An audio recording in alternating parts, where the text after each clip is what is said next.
The story opens in a quiet rural village called Tancret. Morning light covers the small houses and fields, setting a calm tone.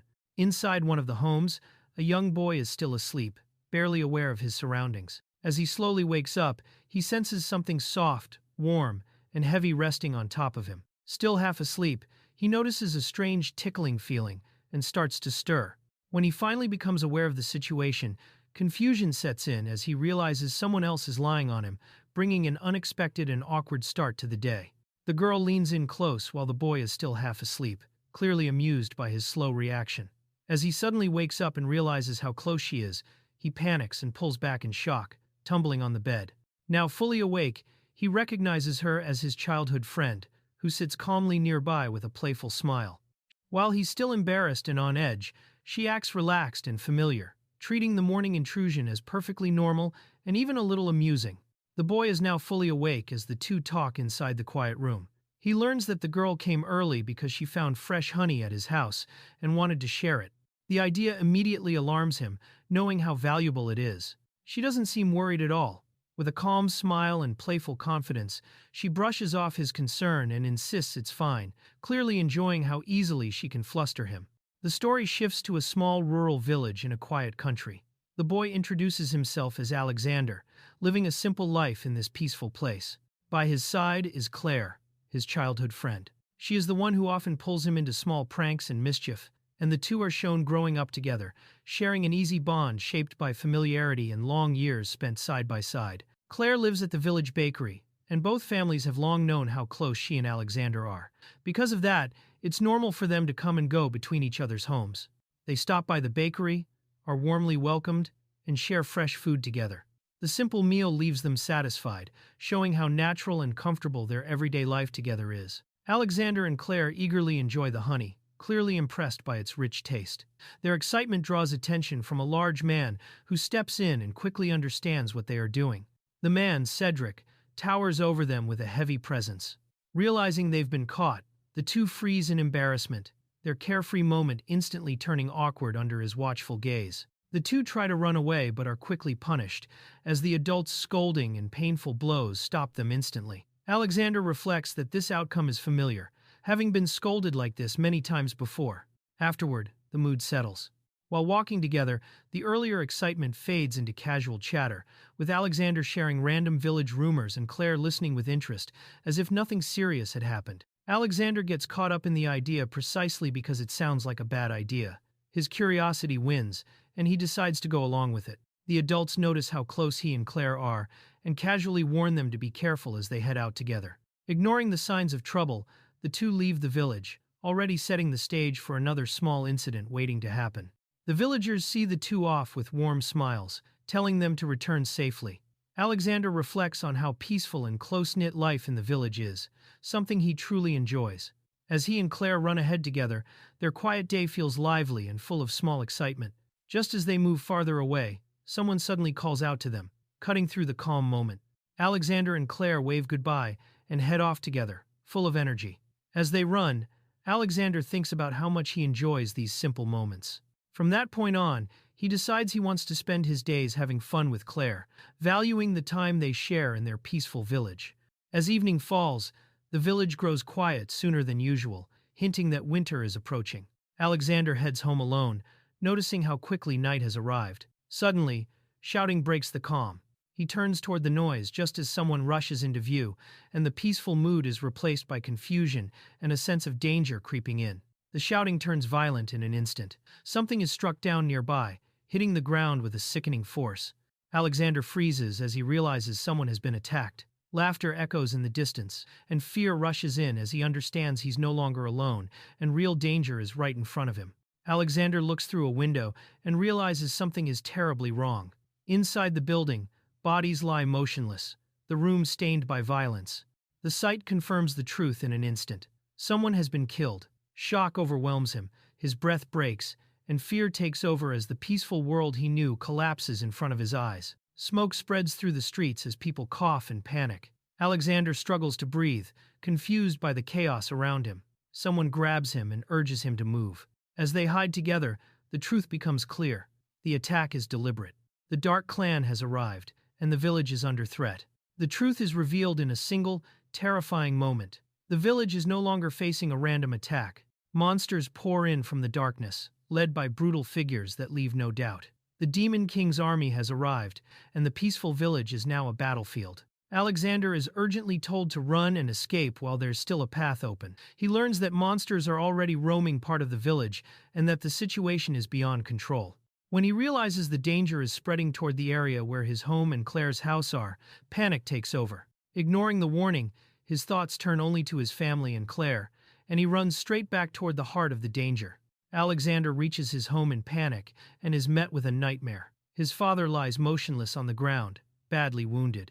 Before he can react, he sees Claire being attacked nearby. Surrounded and helpless, she struggles as monsters close in, and Alexander is forced to witness the collapse of everything he thought was safe. Alexander charges forward without thinking, throwing himself at the goblins to protect Claire.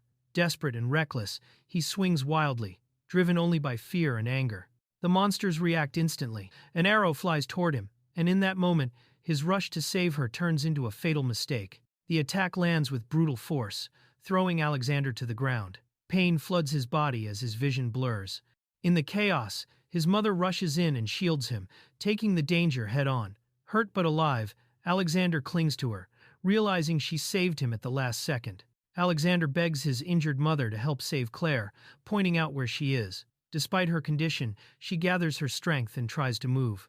Before they can go any farther, others stop her, warning that the area is already lost. Forced to retreat, she pulls Alexander back with her, leaving Claire behind as the danger closes in. As they try to retreat, Alexander's mother holds him close and urges him to survive. In that instant, a fatal blow strikes her from behind. She collapses while shielding him, taking the attack in his place. Alexander is left screaming in shock, realizing his mother sacrificed her life to save his. The attackers mock him as they pull back, leaving destruction behind. Laughing, they make it clear the village means nothing to them. Alexander is left alive on purpose, surrounded by silence and loss. As the figures disappear into the distance, the massacre ends, and he remains alone, staring at what has been taken from him. The enemies retreat while mocking him, confident and satisfied with the destruction they caused. They leave him alive on purpose, making their cruelty clear. When the noise fades, only silence remains. Alexander is left alone, surrounded by loss, staring into the distance as the figures disappear and the village lies in ruins. Alexander stares ahead, tears streaming as shock turns into rage. The pain carves itself into his mind, burning away his childhood in an instant. In that moment, he makes a vow. No matter how long it takes or what he has to lose, he decides to hunt down every member of the Dark Clan and wipe them out. That night marked the end of his childhood. The village burned, and everything Alexander loved was lost. 20 years later, he looks back on that moment as the start of everything. Compared to others in the military, he began from the very bottom, but through discipline and resolve, he tempered himself and grew strong. Years later, Alexander is no longer the helpless child he once was. He has grown into a full-fledged hero, shaped by loss and relentless training. Now, he fights alongside his comrades, soaring through the cold sky while clinging to a dragon. The past still follows him, but today, he moves forward with strength and purpose. Riding a dragon through the sky, Alexander prepares for an assault on the demon race's headquarters. Even as the dragon dives and chaos surrounds them, he stays conscious and focused. This battle is the one he has waited for.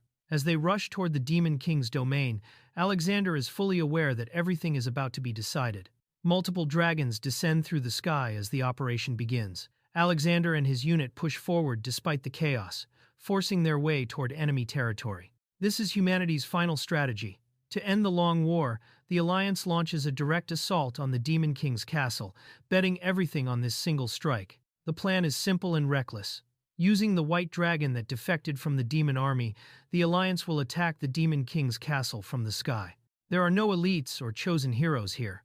Everyone taking part is a volunteer, survivors who refuse to give in to despair and are ready to risk everything to end the war. The silhouette of the Demon King's castle comes into view beneath the dragons. Everyone understands this attack includes all of them, with no exceptions. Alexander accepts the cost without hesitation. If their lives can stop the invasion, it's a price worth paying. As the order to descend is given, the soldiers brace themselves, knowing this is the moment they have been preparing for all along.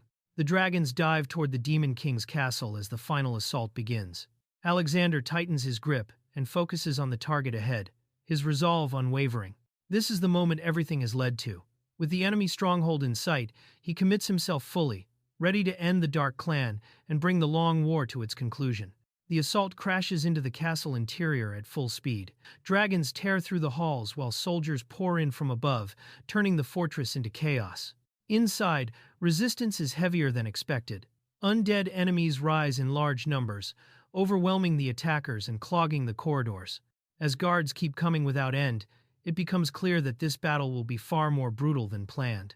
A burst of holy light cuts through the darkness, clearing the undead and giving the soldiers room to move.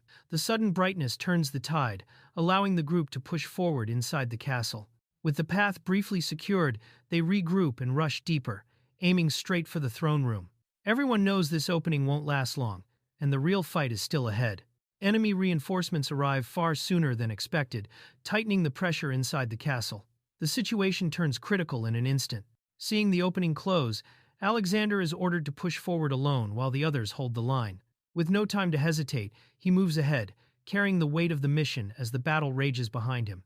Alexander runs alone through the dark corridor, pushing past pain and exhaustion.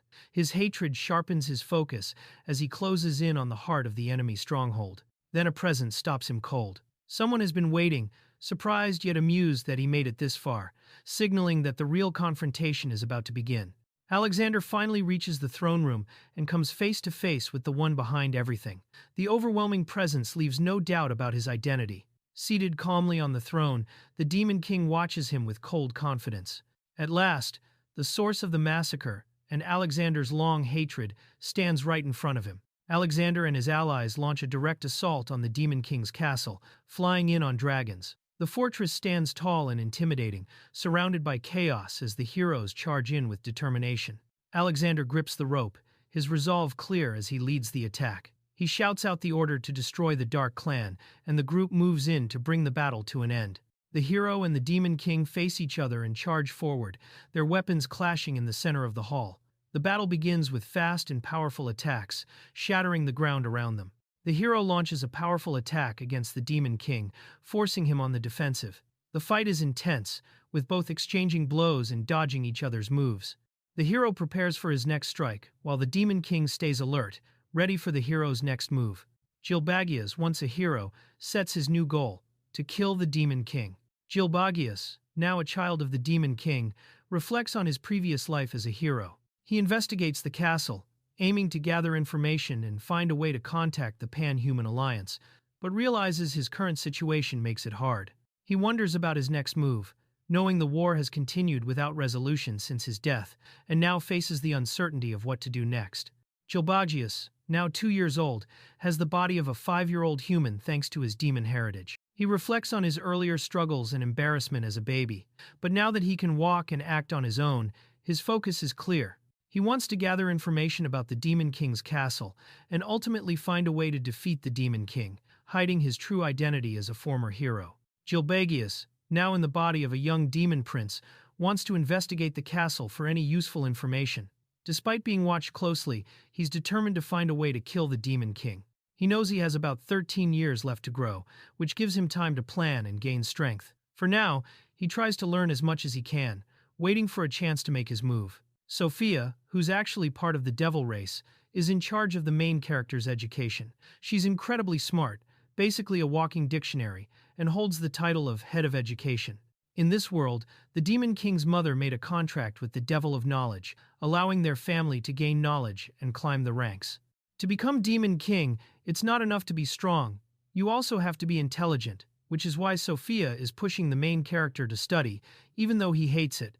Gilbagius wanted to explore the castle, but Sophia, responsible for his education, pushed him to study instead.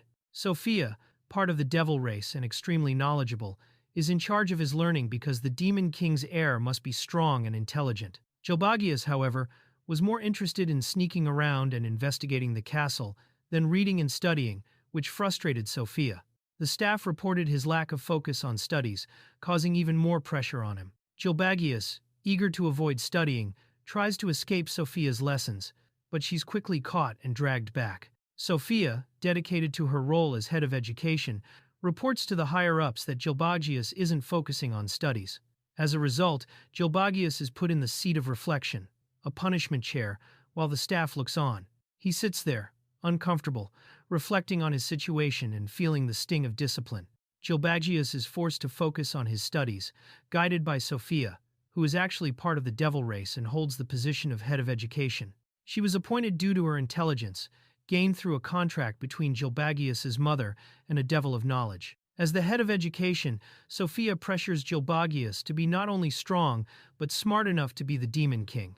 Gilbagius, however, dislikes studying, feeling overwhelmed by Sophia's high expectations and her vast knowledge. Gilbagius, who was reborn as the son of the Demon King, doesn't want to become the next king. His real goal is to defeat the Demon King. Even with everyone pushing him to study, all he wants is to explore the castle and find a way to accomplish his mission. Sophia, responsible for his education, tries to keep him focused on studying, but he keeps resisting, making his intentions clear. Gilbagius tries to convince his mother that his true goal is not to become the Demon King, but to defeat the Demon King. His mother, Platifia, finally agrees to let him skip his studies, but only if he can win in a fight against Sophia. Gilbagius is surprised by the condition, and Sophia is excited for the challenge. The stage is set for their duel, while the others watch with interest. Gilbagius refuses to focus on studying and keeps trying to get out of lessons. Sophia reports his lack of effort to the adults. As a result, Gilbagius ends up punished and sitting in the seat of reflection, surrounded by the staff. Gilbagius dodges a punch and impresses Sophia with his movement during their fight. Sophia is surprised and wants to know where he learned it. Gilbagius surprises Sophia by dodging her attack and countering with a move he saw in the military training grounds. His skill leaves Sophia shocked, since it's not something a normal 2-year-old or a demon would know. Gilbagius uses martial arts he learned as a human, impressing everyone with how well he can copy moves. His mother tells him and Sophia to use the demon race's style instead. The training match starts again, this time following her orders. Gilbagius realizes he's surrounded by people who might get suspicious if he uses human martial arts in front of them. He also knows that if he shows more of these skills, Sophia will pick them up quickly. Now, unsure of what to do, he hesitates in the middle of the room, torn about his next move. Gilbagius is forced to study with Sophia, but when he tries to show off his reading skills, he realizes he can't read the demon race's alphabet at all.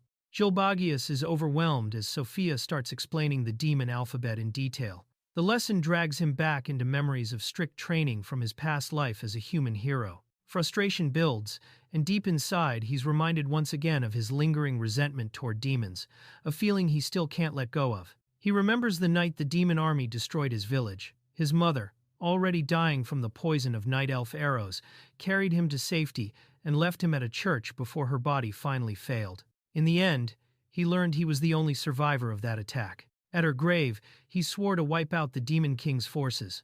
Holding on to that vow, he enlisted as a soldier, later undergoing strict training before being sent to the Holy Church, all with the single purpose of gaining the strength to fulfill his promise. Alex's memories keep unfolding.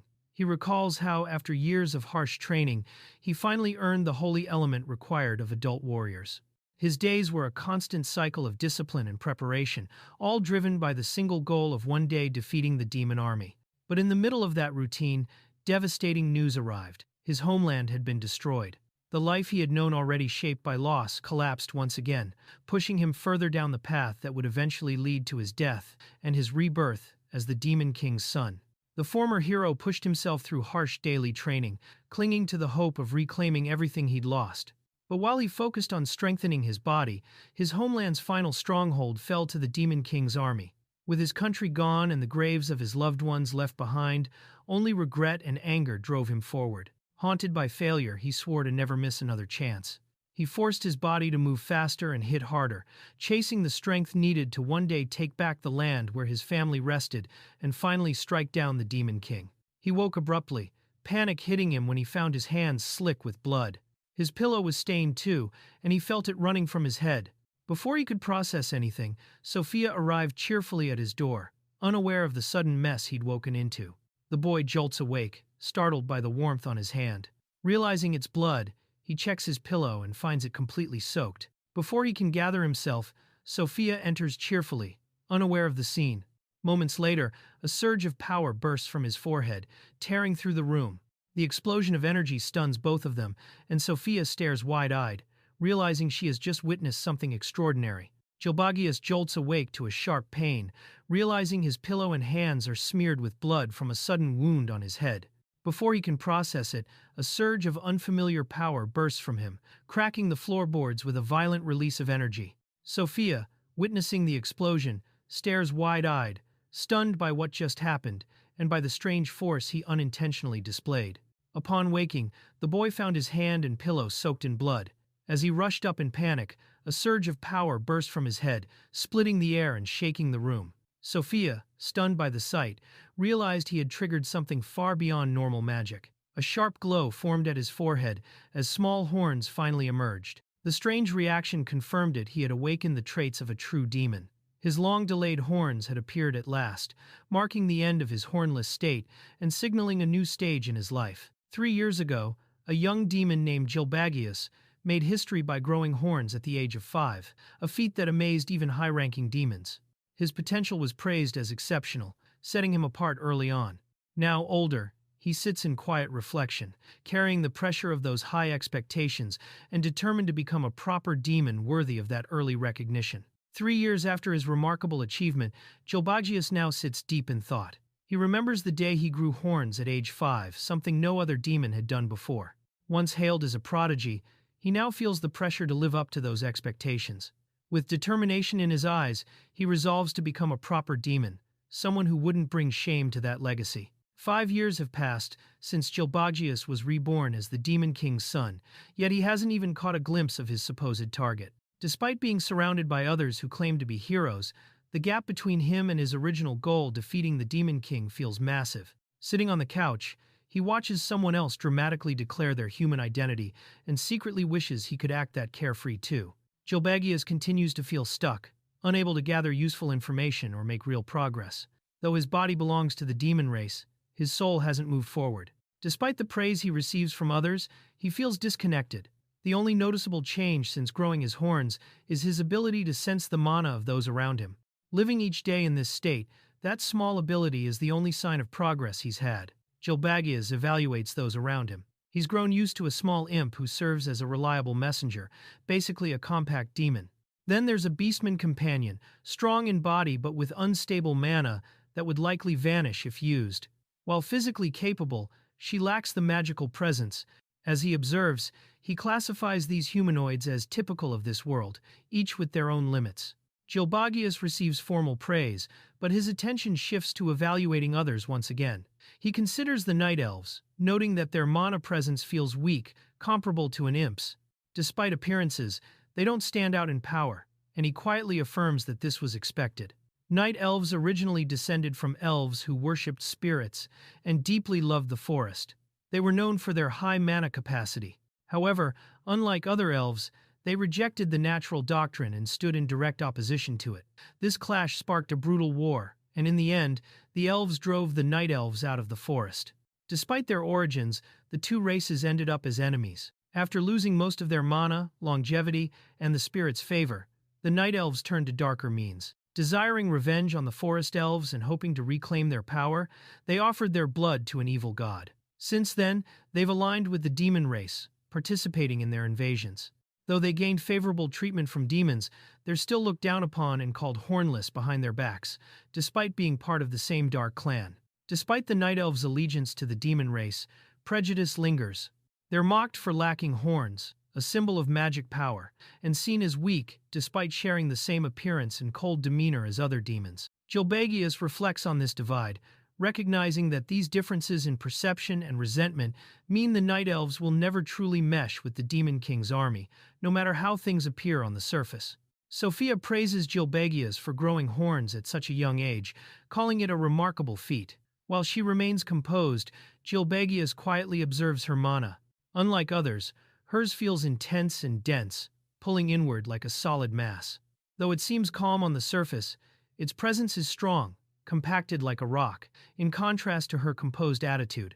Gilbagius receives praise once again, this time from the Demon King's wife. She grants him access to a new part of the castle and eases the restrictions on his movements, stating he should now be able to protect himself. Though Gilbagius isn't eager for that responsibility, he listens quietly. Just as the moment turns serious, she shifts the mood with a commanding yet playful order demanding that he kneel. Suddenly, a violent shock erupts in the room, knocking over tables and leaving everyone stunned. As chaos spreads, Gilbagius looks at his hand in disbelief, feeling a strange surge building up inside him. Whatever just awakened within him, it's powerful and completely unexpected. Gilbagius confirms he now understands the sensation. His mana can forcibly affect others. It's a familiar feeling, tied to something from his past life. This power, once perceived as a curse, is now under his control. With it, he's finally able to move freely through the palace without risking destruction. The ability that once isolated him has become a key to survival. Gilbagius prepares to enter the palace, now cleared to meet the Demon King himself. His mother reminds him of the significance, and he responds with a calm, "Yes, mother." As he walks toward the chamber, an eerie chorus of voices echoes, "It's here," filling the halls with tension, signaling something momentous about to unfold. As Gilbagius approaches the throne room, another figure moves with determination. Fueled by a long-held grudge, the man sees this moment as his long-awaited chance. He vows to bring down the Demon King with his own hands, unaware of who now stands in his way. Gilbagius looks down at his own hands, uncertain. He questions if he can truly face the Demon King without a sword, without a plan, only with the power he now holds. Days later, the moment arrives. As the doors open, someone greets him with calm words, breaking the silence. "Sorry to keep you waiting." Just as Gilbagius braces himself for something grand, he's caught off guard. A demon woman asks if he's ready, only to reveal that what's waiting for him isn't a battle, but study materials. Shocked and frustrated, he yells out in disbelief, unable to hide his disappointment. Gilbagius expected a meeting with the Demon King, but instead learns he still needs more time and paperwork. Despite his rise in rank, things are delayed due to disorganized procedures. Officially, he's now recognized with the noble title of X-Wire, a junior knight. Yet even with this progress, he feels stuck once more, caught in the slow pace of demon bureaucracy. Gilbagius learns that his new rank, junior knight, is the lowest in the demon nobility. The path to the top requires earning merit, mostly through war, and anyone can rise regardless of race. Climbing through ranks like knight, baronet, baron, and viscount, one could eventually reach archduke, the level just beneath the Demon King. Whoever ascends to the peak of this hierarchy becomes the next Demon King. Gilbagius reflects on how this structure complicates succession and wonders if anyone will truly reach that top. Gilbagius is told that, in the demon world, strength, not bloodlines, determines who rises to the throne. Due to a contract with the evil god Carnival, only those worthy can wield the Demon King's lance, which holds the power of the Soul Eater. This system ensures that demons, who naturally resist authority, will only follow someone proven by sheer force. The Demon King's rise during the war was fueled by the forbidden magic known as Soul Eater. This power absorbed the souls of those he defeated, turning their essence into his strength. As more fell before him, his power grew, and he steadily became an unstoppable force. The Alliance couldn't shift the tide of battle, and the Demon King pushed the front lines back, becoming a terrifying presence on the battlefield. Gilbagius realizes a shocking truth. The immense power behind the Demon King's forbidden magic doesn't come from the king himself, but from the lance he wields. This weapon, the Demon King's lance, holds the Soul Eater's magic. It was forged by the first Demon King, Luigius, who sacrificed his own life to create it. The lance is a unique, unmatched artifact, one of a kind in the demon realm. Gilbagius asks what would happen if the Demon King's lance were destroyed or lost. The response is hesitant. No known force could destroy it, and the Demon King always keeps it close, never letting it out of sight. Losing it sounds impossible, yet Gilbagius presses the thought further. What if it were lost? A quiet but dangerous idea begins to take shape. It's revealed that if the Demon King were to lose his overwhelming strength, most of which comes from the lance, the unity of the entire demon race would crumble. The room falls into silence as this idea sinks in. Gilbagius's expression shifts subtly, drawing everyone's attention. His quiet reaction speaks louder than words. Gilbagius shows a sudden interest in learning more, catching his teacher by surprise in a good way. Encouraged, she gets excited and rushes off to find a specific book that explains things in detail. Meanwhile, her carefree attitude and casual behavior leave Gilbagius visibly stunned and flustered. The demon woman casually pulls a book out of a portal in her own body, revealing that she literally functions as a walking library. The book she retrieves was written by the very first Demon King and details the foundation of the kingdom. Gilbagius watches in disbelief. Stunned by her bizarre yet impressive ability, she presents the book titled Chronicle of the Foundation of the Demon Kingdom, a copied version of a text originally written by the first Demon King himself. With a confident smile, she places it on the table before Gilbagius, offering him direct access to the kingdom's deepest roots and secrets. Holding the chronicle in his hands, Gilbagius begins to reflect. Back when he was human, knowledge about the demon race was scarce, and by the time information arrived, it was always too late to act. Now, with the book before him, he wonders if he can finally grasp the truth behind it all, and maybe rewrite the fate he once failed to change. As Gilbagius flips through the book, thoughts swirl in his mind. It speaks of the Demon King's lance and the source of the demon's power, but he fixates on a deeper question. Not how they became strong, but why they even chose war in the first place. Why did they invade the human race at all? That single question cuts through everything. Gilbagius is caught off guard by what he reads an honest confession in the chronicle, stating that the demon race was originally savage and not particularly exceptional, despite their abilities. Knowing how prideful demons are, he's shocked they'd admit this about themselves. His teacher explains that the first Demon King was unusual, even among demons, someone unafraid to tell harsh truths. Gilbagius continues reading and learns that the demon race once lived primitively, wearing fur, sleeping in caves, and surviving on simple fire-roasted meat. Their lives revolved around hunting and endless internal conflict over limited sacred grounds. It was a cycle of survival and violence, repeated within their own tribe. That was the extent of their existence.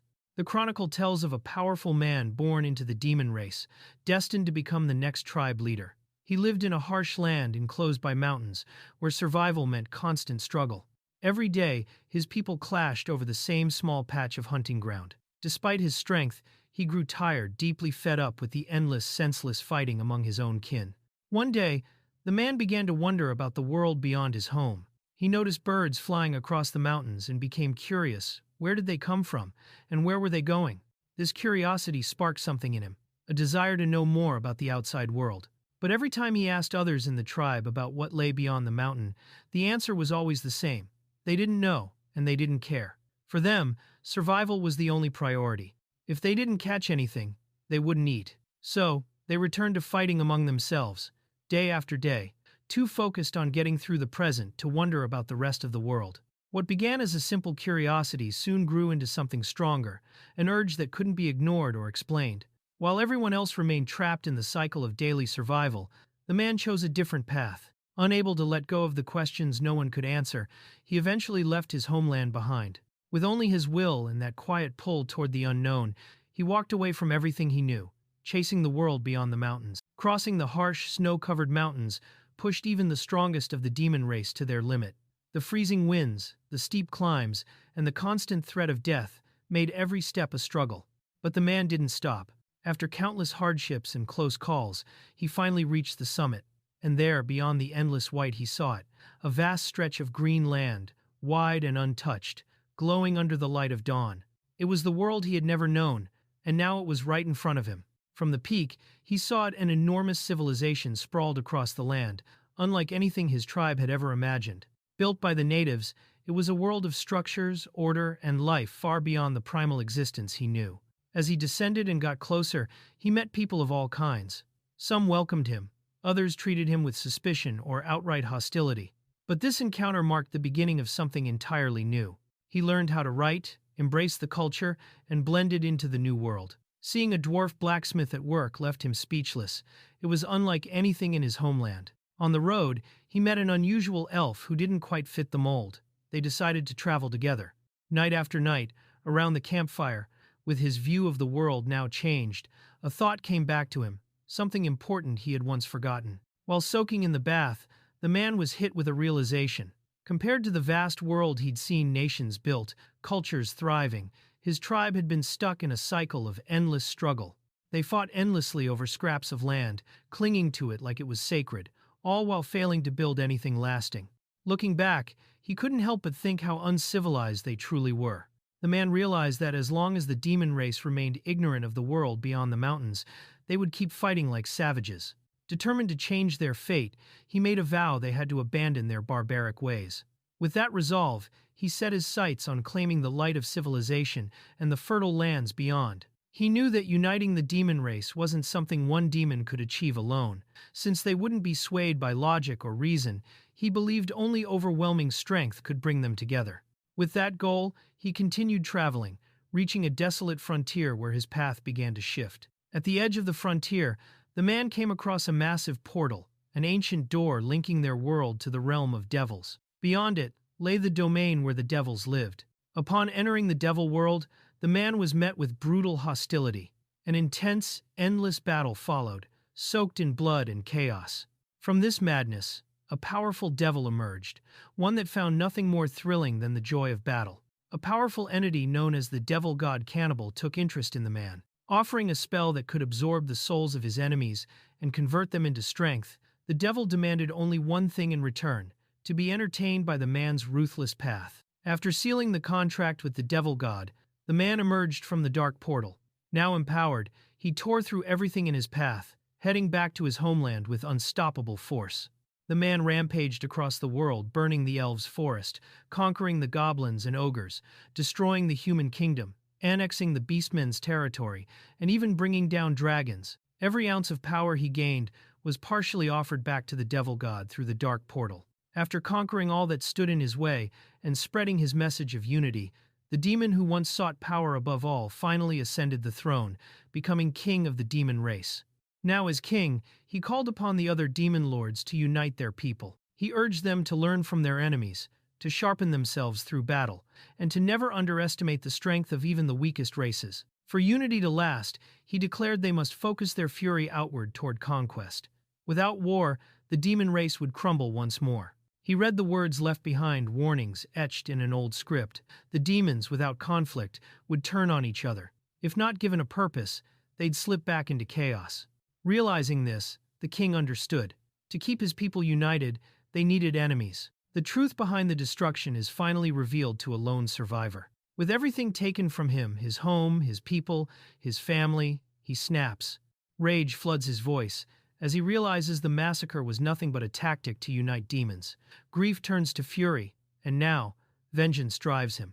After finishing the book, the boy hides his true emotions behind a calm smile.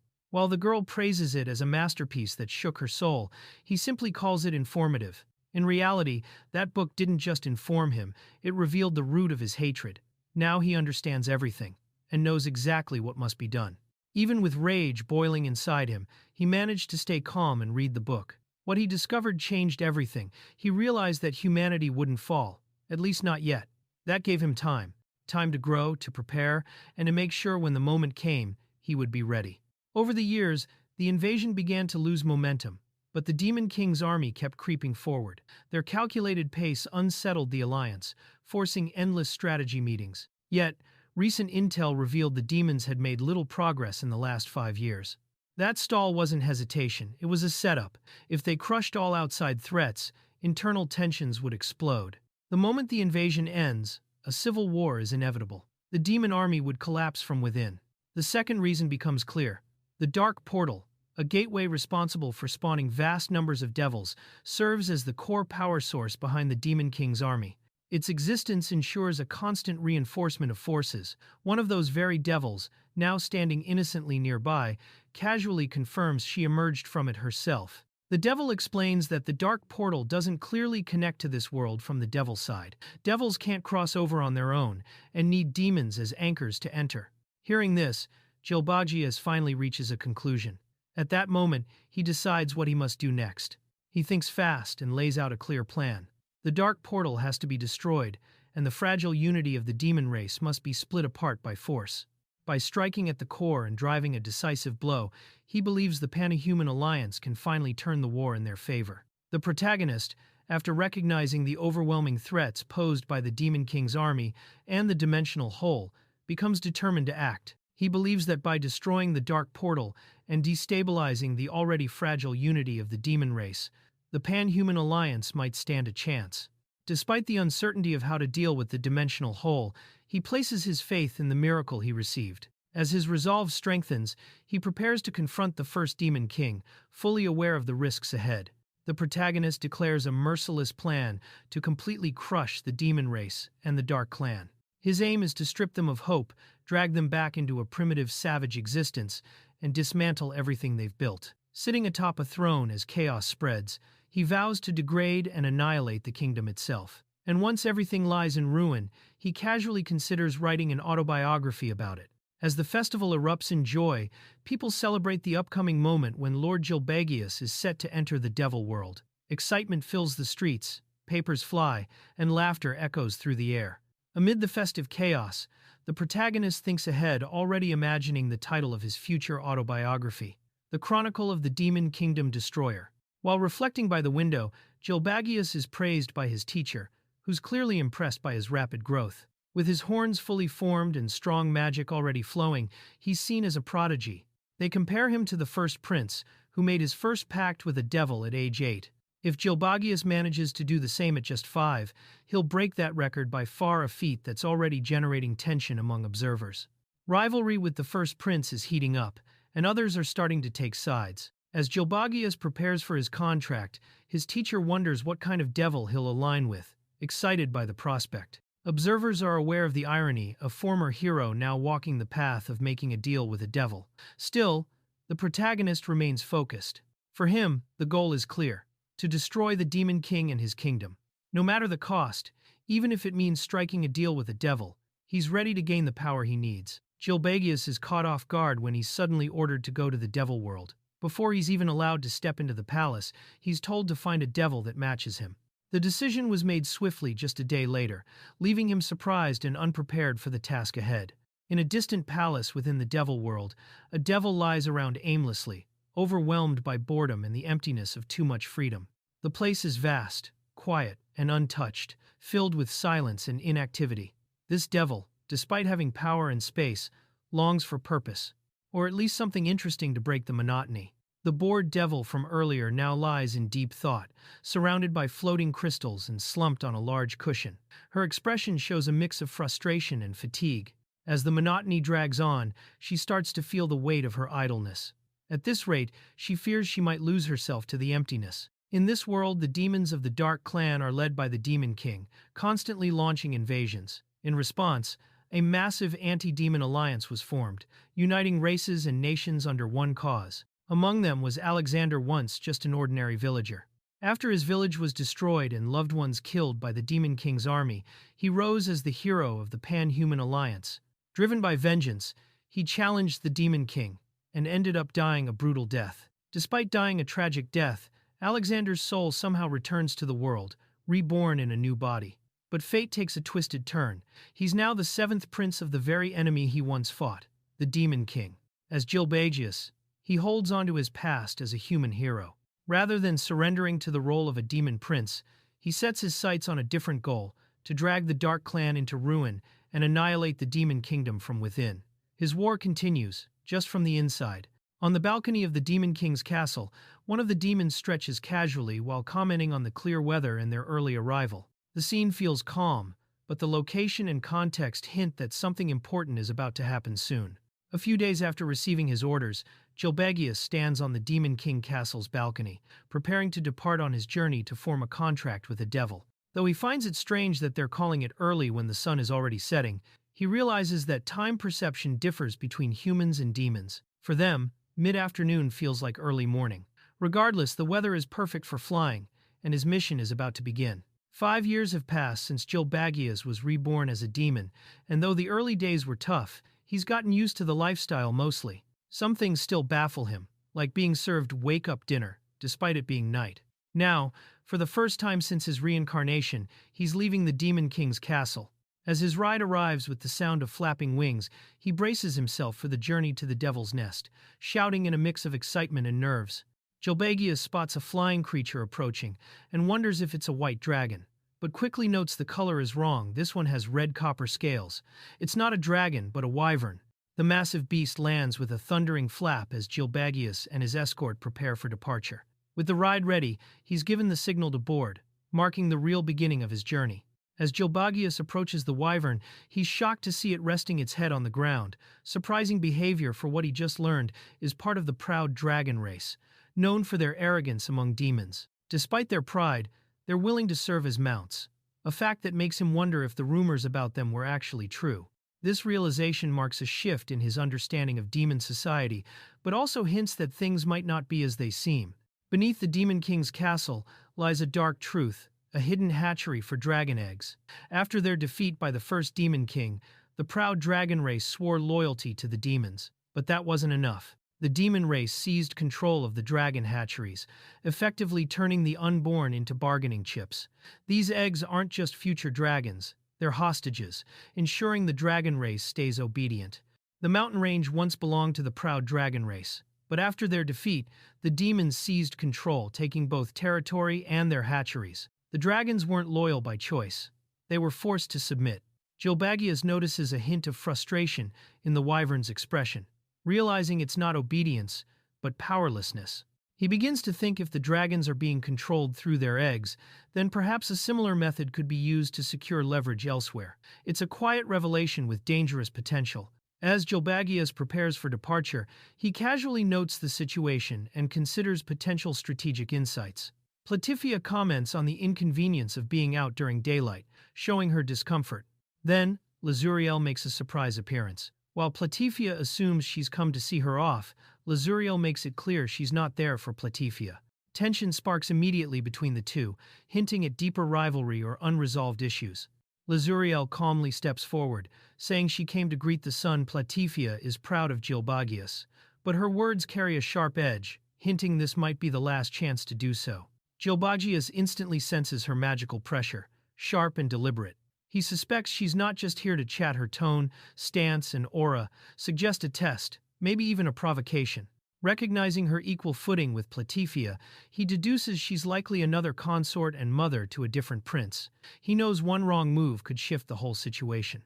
Lazuriel releases her magic to test Gilbagius, provoking him without warning. Unfazed, he responds by matching her pressure with his own.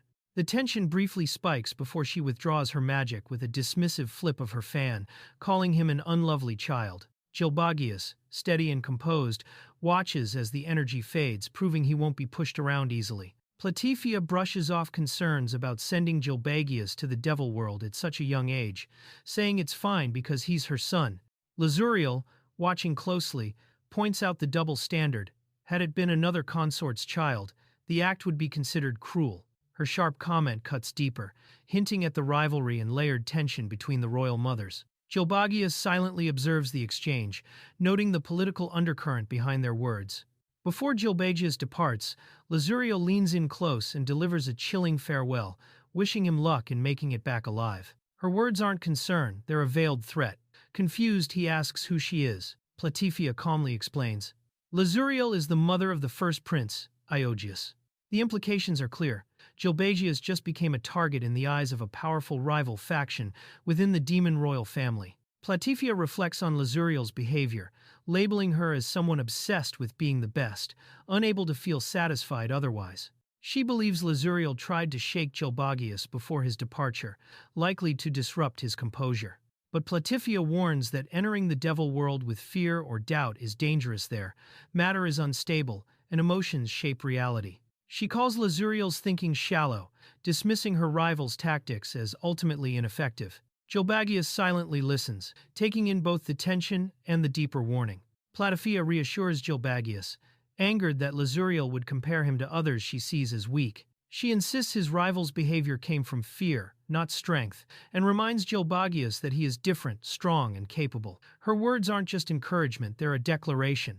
In her eyes, Gilbagius is a key piece in a greater plan, someone destined to become the king child for the sake of her ambitions. The pressure is clear. He must succeed, not just for himself, but to fulfill her vision. Gilbagius stands at the edge of his departure, uncertain about what awaits in the devil world. His body and soul feel unsettled, yet his resolve remains firm. Despite not knowing what's ahead, he reminds himself that compared to his ultimate goal, defeating the Demon King, this step is minor. With determined eyes, he answers his own doubts with confidence, ready to move forward no matter the cost. As Gilbagius prepares himself, Platifia moves without hesitation, lifting him onto her lap and settling in behind him on the wyvern. Her sudden action stuns him, leaving him wide-eyed and speechless. Calmly, she brushes aside the surprise and simply states, it's time to depart. There's no more waiting. Ready or not, the journey has begun. The wyvern takes off toward the dark portal with Gilbagius and Platifia aboard. As they soar through the skies, Gilbagius laments, not getting to sit behind her, frustrated at missing what he calls the nice scent. Despite his grumbling, the flight proves smooth and liberating. Platifia asks how it feels, and he admits it's comfortable. For a moment, even in the midst of a dangerous mission, the sky offers them peace and freedom. Gilbagius reflects on how much has changed, remembering the chaotic days from his past life. As Platifia pats his head, he grumbles in protest, annoyed at being treated like a child, despite being a 30-something former hero. Meanwhile, a flashback shows the struggles of riding dragons in his old life. No saddles, no mercy, and no pride spared. Forced to grip with his bare hands, he'd scream through the sky while the dragons stubbornly refused any gear. Compared to that, this new life, though strange, is definitely easier. While soaring on the wyvern, Gilbagius compares the smoothness of the flight to his past rough experience with a proud white dragon. He quickly reasons that wyverns might just be better flyers. Despite the altitude, he feels surprisingly calm, which shocks him given it's his first time. Internally, he knows that's not true, but he plays along. Platifia proudly praises him, patting his head once again, much to his growing irritation. As they fly over a conquered region, Gilbagius observes the remnants of what was once the Beastman Kingdom. The circular wooden structures and scattered figures below reveal a grim reality: humans and other races now live as slaves. Despite being territory of the demon race, actual demons are scarce, with only feudal lords present. The conquered lands are maintained through subjugated populations, not direct rule. Gilbagius quickly understands. This is how the demon race sustains its expansion, through control, fear, and forced labor. Gilbagius and Platifia land in the middle of a city, surprising him since he expected the dark portal to be in a more remote or mysterious place. Platifia tells him it's just ahead, and they start walking. As they move through the city, Gilbagius notices the rundown buildings and the bleak atmosphere, making him wonder why such an important portal would be located in a place like this. The contrast between the portal's significance and the city's condition doesn't escape him. The group finally reaches a strange city built for devils and demons, known as Cosmo Lodge. It's a transitional place where devils adapt to the world on this side. It also serves as a temporary residence for the families of demons who have crossed into the demon world. As they walk through, the woman explains its purpose and significance. Eventually, she stops and announces their arrival at their destination. The group reaches a city that used to belong to beastmen, but is now controlled by demon feudal lords. Humans seen there appear to be slaves. They enter the city, passing through an area called Cosmo Lodge, a place for demons and devils to adapt and stay. Eventually, they arrive at the dark portal, an overwhelming, massive black sphere radiating dark energy. The protagonist is visibly shaken by its appearance. They stand before the dark portal, revealed to be a massive, unnatural hole that looks like ink spilled across the world itself. Its presence feels wrong, as if reality was left unfinished. Gilbagius realizes the devil world lies beyond it, but it's nothing like he imagined. The sight alone makes him hesitate. This place feels completely foreign and deeply unsettling. Gilbagius hesitates before the portal, sensing that entering again might mean never returning. Platifia explains that his soul has already absorbed too many devils, making the devil world dangerous for him. With no choice but to wait, she tells him to stay in the city until his return. Before she can say more, Gilbagius suddenly runs ahead and jumps in, leaving her stunned as he enters the devil world on his own. Platifia praises Gilbagius for staying calm, admitting even she felt intimidated when she first entered the devil world. She explains that once inside, he'll inevitably meet the devil he needs most, even without searching. Some start with imps, others contract archdemons right away. It varies. Gilbagius listens carefully and accepts her words, understanding this is something he must face on his own. Gilbagius drifts in a dark void after entering the portal, his body weightless and disoriented. For a moment, memories of his past life surface, but he firmly rejects them and reaffirms who he is now. The sensation feels unreal, like floating after heavy drinking. As he steadies himself, he realizes this space is the inside of the dark portal. Gilbagius lands on solid ground and opens his eyes. He has arrived in the devil world. Surrounded by twisted trees and an eerie forest, he stands alone, sensing that this place follows different rules. Without hesitation, he steps forward, ready to face whatever awaits him here. Jilbagius looks up and notices a black sun hanging in a crimson sky, its light dark instead of bright. The forest around him feels wrong, unfamiliar in every way. He senses something is off, yet he can't identify what it is. Even so, despite the strange atmosphere, the things around him appear deceptively simple. As Jilbagius walks deeper into the forest, the world around him starts to warp. He feels himself growing smaller, swallowed by the twisted trees.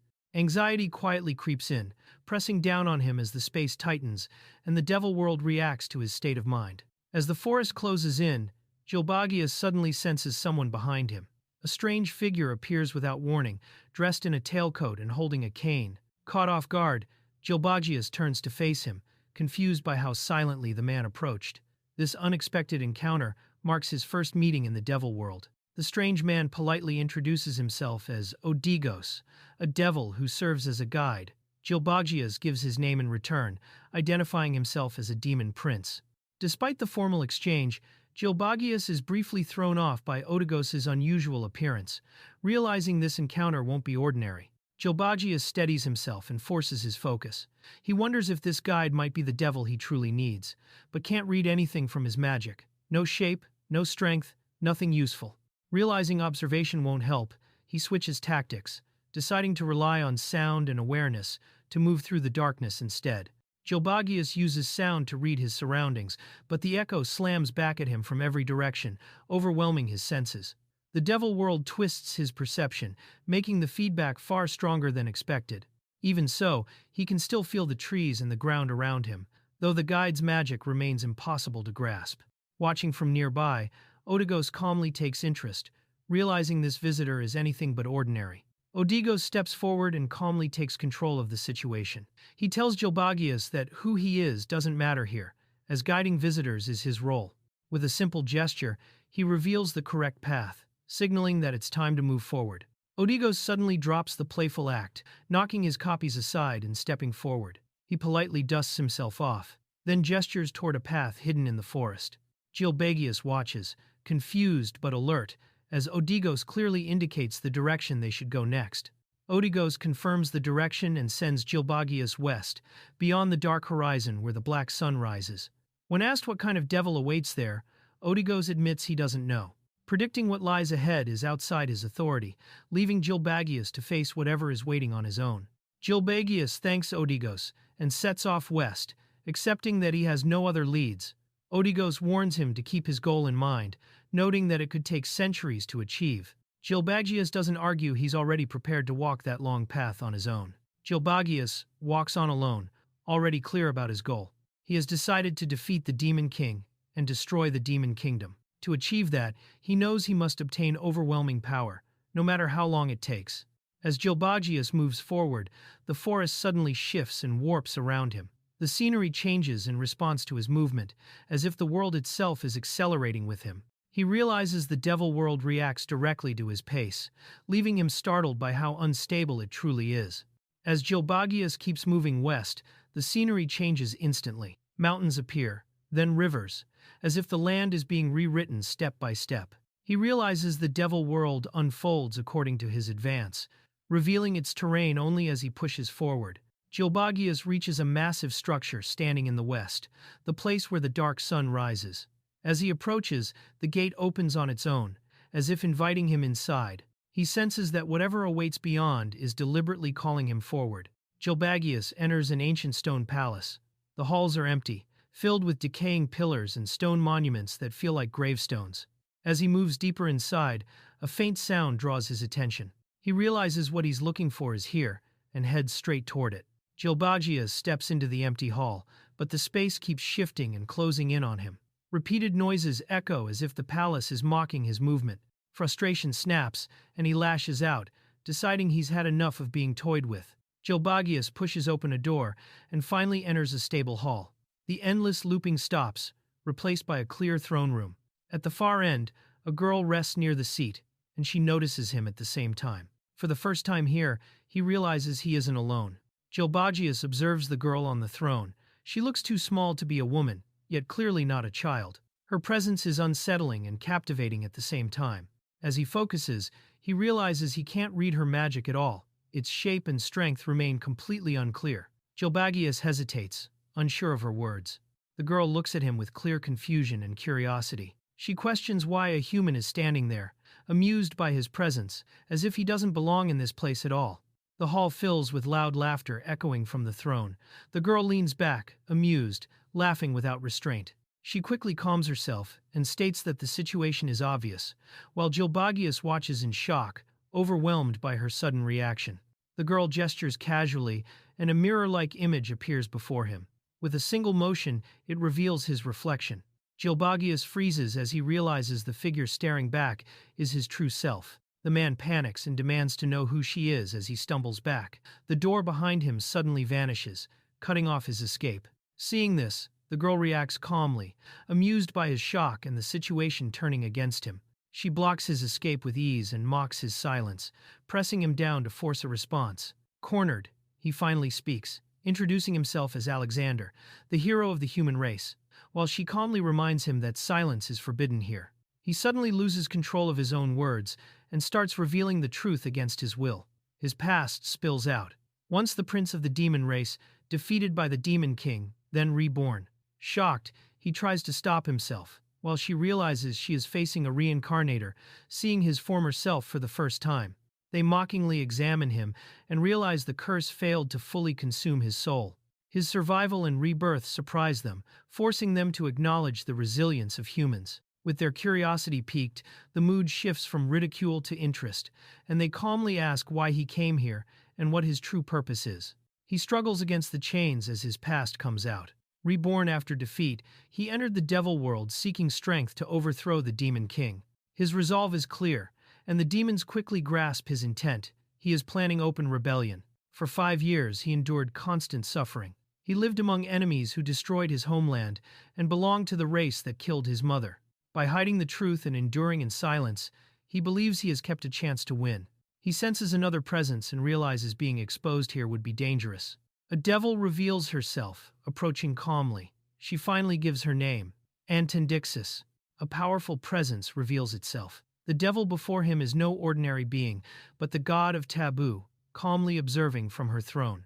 He freezes, realizing he has stepped before something far beyond a normal demon. The story reveals the dark origins of a powerful force known as the devil god of predation. While demons saw this as a legendary feat, for humanity, it marked a catastrophic turning point. The first demon king advanced rapidly by making a contract with a being called Cannibal. His swift progress was no accident, someone pushed him forward. The boy curiously questions the connection between devil gods and regular devils, wondering if they're related or if one ranks above the other. His question triggers a sudden reaction. The girl in the room begins laughing quietly. Confused by her odd reaction, he demands to know what she finds so funny. The question about devil gods being related to devils sparks an extreme reaction. The girl slams the ground, shouting that such a comparison is blasphemy. She scolds Gilbagius, emphasizing that regular devils are nothing compared to devil gods, warning him never to say that again. Her tone turns serious as she begins to explain what devil gods truly are.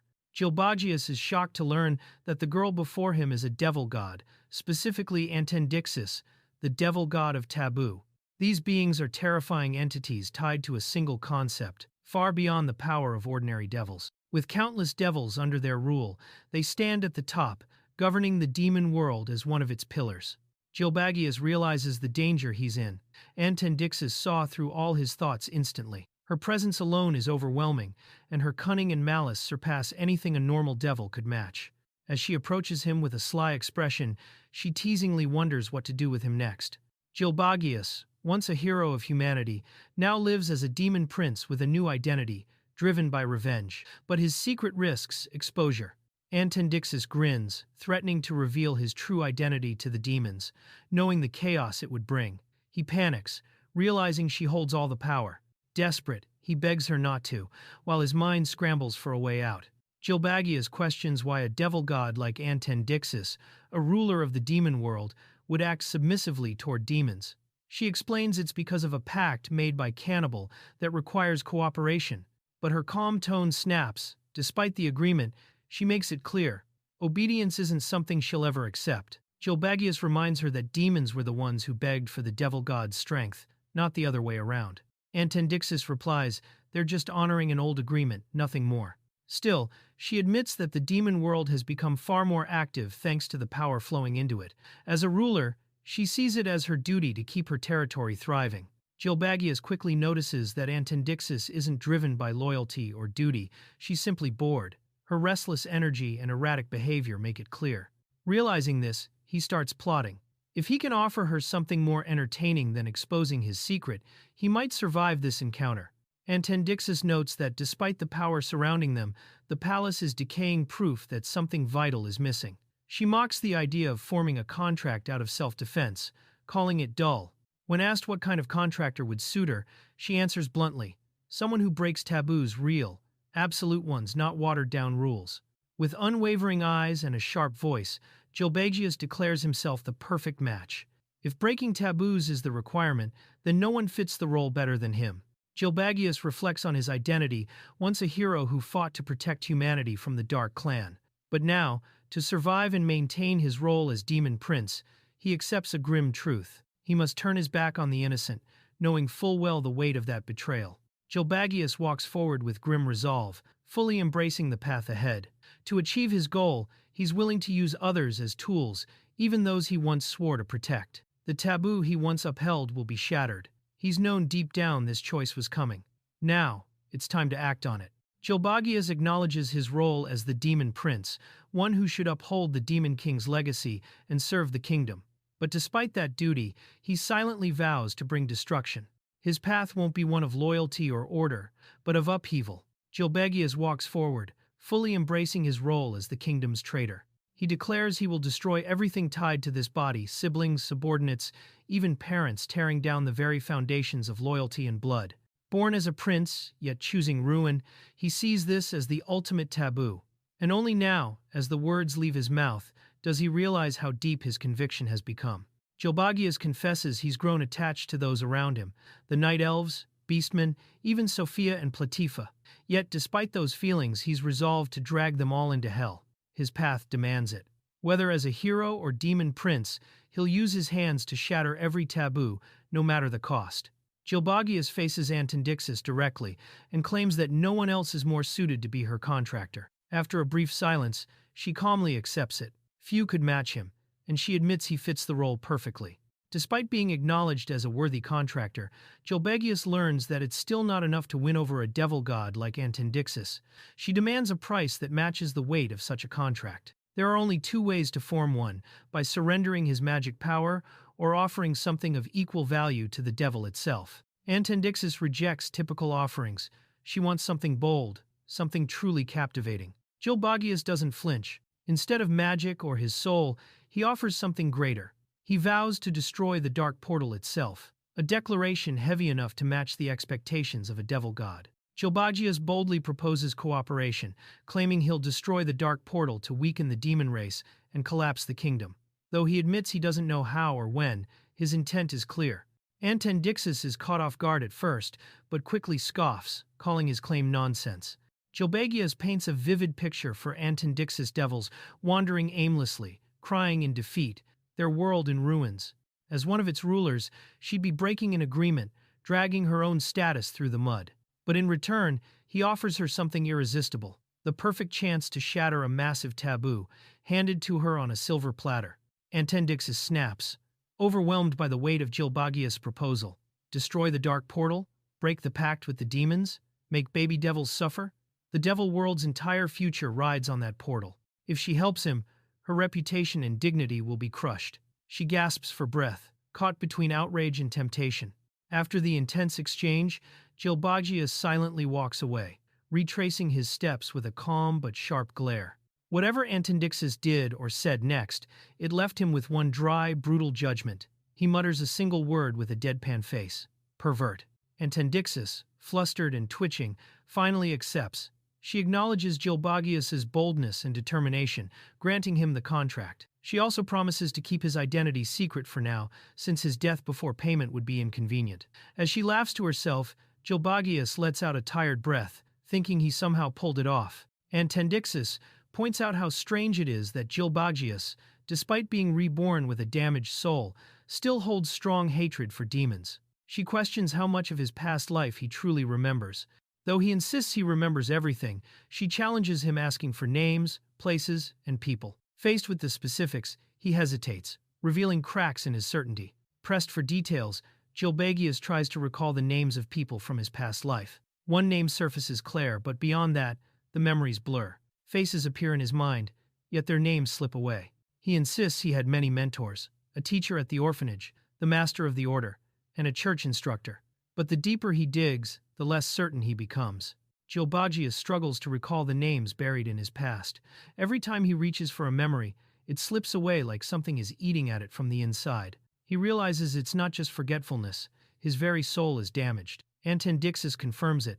That loss, that decay, is exactly what she meant when she said his soul was tattered. Antendixis reveals the truth. Gilbagius' soul was nearly consumed by Cannibal's spell, but his thirst for revenge kept it alive. Though it survived, the damage is permanent. His memories won't return, and the gaps will only grow as he lives on as a demon. Still, she offers him a way out, saying she won't expose him. But even as he stands in silence, one thought remains clear in his mind. I remember. Gilbagius clings to the one memory that never faded: the fire, the destruction of his village, and the vow for revenge it forged. That burning hatred is all that remains clear. Antendixis sees the conviction in his eyes and accepts it. For her, that alone is enough. The contract stands. With their hands clasped, Gilbagius and Antendixis seal the pact. Despite doubts, danger, and broken memories, their goals align for now. The contract is made. Just as their hands touch and the contract is about to be sealed, Gilbagius suddenly pulls back. He stops the moment with a calm but firm "Hold on," catching Antendixis off guard. Something isn't quite finished yet. Before finalizing the deal, Gilbagius asks for clarity. He confirms that Antendixis gains power through the breaking of taboos, and so does her contractor. She proudly explains she's the devil god of taboo, and the more her contractor defies taboos, the stronger they become. Even better, new taboos can be created once he adapts to her power. Gilbagius tests the power of taboo and confirms its effect. He can't close his eyes because blinking is now forbidden. He quickly grasps the concept. It's a magic that enforces or restricts actions. It can be resisted, but only if the target is aware and has enough magical strength. Still, he's impressed this power is undeniably strong. Gilbagius realizes just how overwhelming the spell is. No chanting, no ritual, yet it holds incredible power. His eyes start to tear up from the strain, but Antendixis shows no sympathy. Instead, she mocks him playfully, clearly enjoying his discomfort. The more he begs, the more amused she gets, teasing him with exaggerated pity. Antendixis reveals that even she suffers under the effects of her own taboo spell, her eyes tearing up just like Gilbagius. Despite being a powerful devil god, she's even more bound by taboos than anyone else. If she tried to break a rule like breathing is taboo, both of them would die instantly. That limitation is exactly why Gilbagius's offer appealed to her. He can do what she can't. Gilbagius agrees to proceed with the contract after confirming everything. Despite her cheerful attitude, he knows Antendixis is still a devil god, unpredictable and dangerous. He plans to secure her power quickly before she changes her mind, then return to the real world with that strength in hand. Just before finalizing the contract, Gilbagius pauses to ask an important question: how much of her power she plans to give him. Antendixis refers to his vessel and how much it can hold. He responds that it doesn't really matter, he doesn't have much choice either way. With that settled, both prepare once again to seal the pact. With their hands joined and intentions clear, the pact is finally sealed. Antendixis grants power to hero Alexander, and in return, Alexander offers her the taboos he will violate. Their voices echo the terms, and with a mutual declaration, the contract is formed. Right after sealing the contract, Alexander suddenly clutches his chest, shocked. Antendixis begins laughing ominously, tightening her grip. Her laughter grows louder as she declares, "It's already too late." Alexander tries to react, but the overwhelming pressure hits him, leaving him stunned and in pain. A torrent of corrupted power surges into Alexander's body like a polluted stream, twisting the world's truths into something foul. The overwhelming force invades him, warping his insides as he screams in agony. It's not just power, it's a complete reconstruction of his being from within. Alexander gasps for air as the torrent of power doesn't stop. Antendixis watches with a twisted smile, noting how his soul is nearly spent, yet his body still endures. She calls this a reason to rejoice. He's the only one to ever hold such immense devil god power. But to him, it feels like drowning, consumed from the inside out, unable to escape. Alexander collapses to the ground, overwhelmed and gasping for breath. The transformation is complete, yet his body feels unfamiliar. Antendixis watches in awe and amusement, unsure what he's become. A mirror reflects back a form that looks unchanged, but deep down, he senses something is different. What now stands is no longer just a hero, but something beyond human, demon, or even devil, the hero of humanity, now in his prime form. Alexander, now in his prime form, notices the changes: horns, skin, and eyes bearing traits of a devil god. He's surprised but relieved it won't alter his real form. The consequences are clear. He won't be able to return to the real world if he enters the devil world again. The transformation is minor by devil standards, normal for a contract of this kind. Still, the line between human and something else continues to blur. Alexander tries to wrap things up, saying it's time to return. He lifts his hand, casually remarking, "It's a shame they have to leave." Antendixis echoes the sentiment, but her face stays unreadable. Just as the mood lightens, both of them suddenly freeze, sensing something. Their expressions sharpen. Something unexpected is approaching. Alexander is caught off guard when Antendixis casually reveals she's tagging along to the real world. Shocked, he blurts out in disbelief, but she's already excited, talking about how long it's been since she last stepped outside. While Alexander questions if that's even allowed, she brushes it off like it's nothing serious. She even prepared a place to stay in advance, acting like it's all part of the plan. Alexander slips through the portal with Antendixis in his arms. As soon as they land, she proudly announces their arrival, but he's already freaking out. Her sudden clingy behavior drives him nuts as she casually latches onto him, ignoring his struggle. He panics, realizing she's probably going to stick to him from now on, whether he likes it or not. They finally arrive at the dark portal linking to the devil world. Exhausted, Alexander complains about how long the trip back felt. Antendixis, unfazed, acts like it was nothing. Still recovering from the hassle, he confirms it's time to return to the real world, trying to ignore her carefree attitude. Antendixis reminds Alexander that the contract with a devil god must be kept secret. If exposed, it could cause chaos. She suggests using his other name to pretend it was a deal with a normal devil.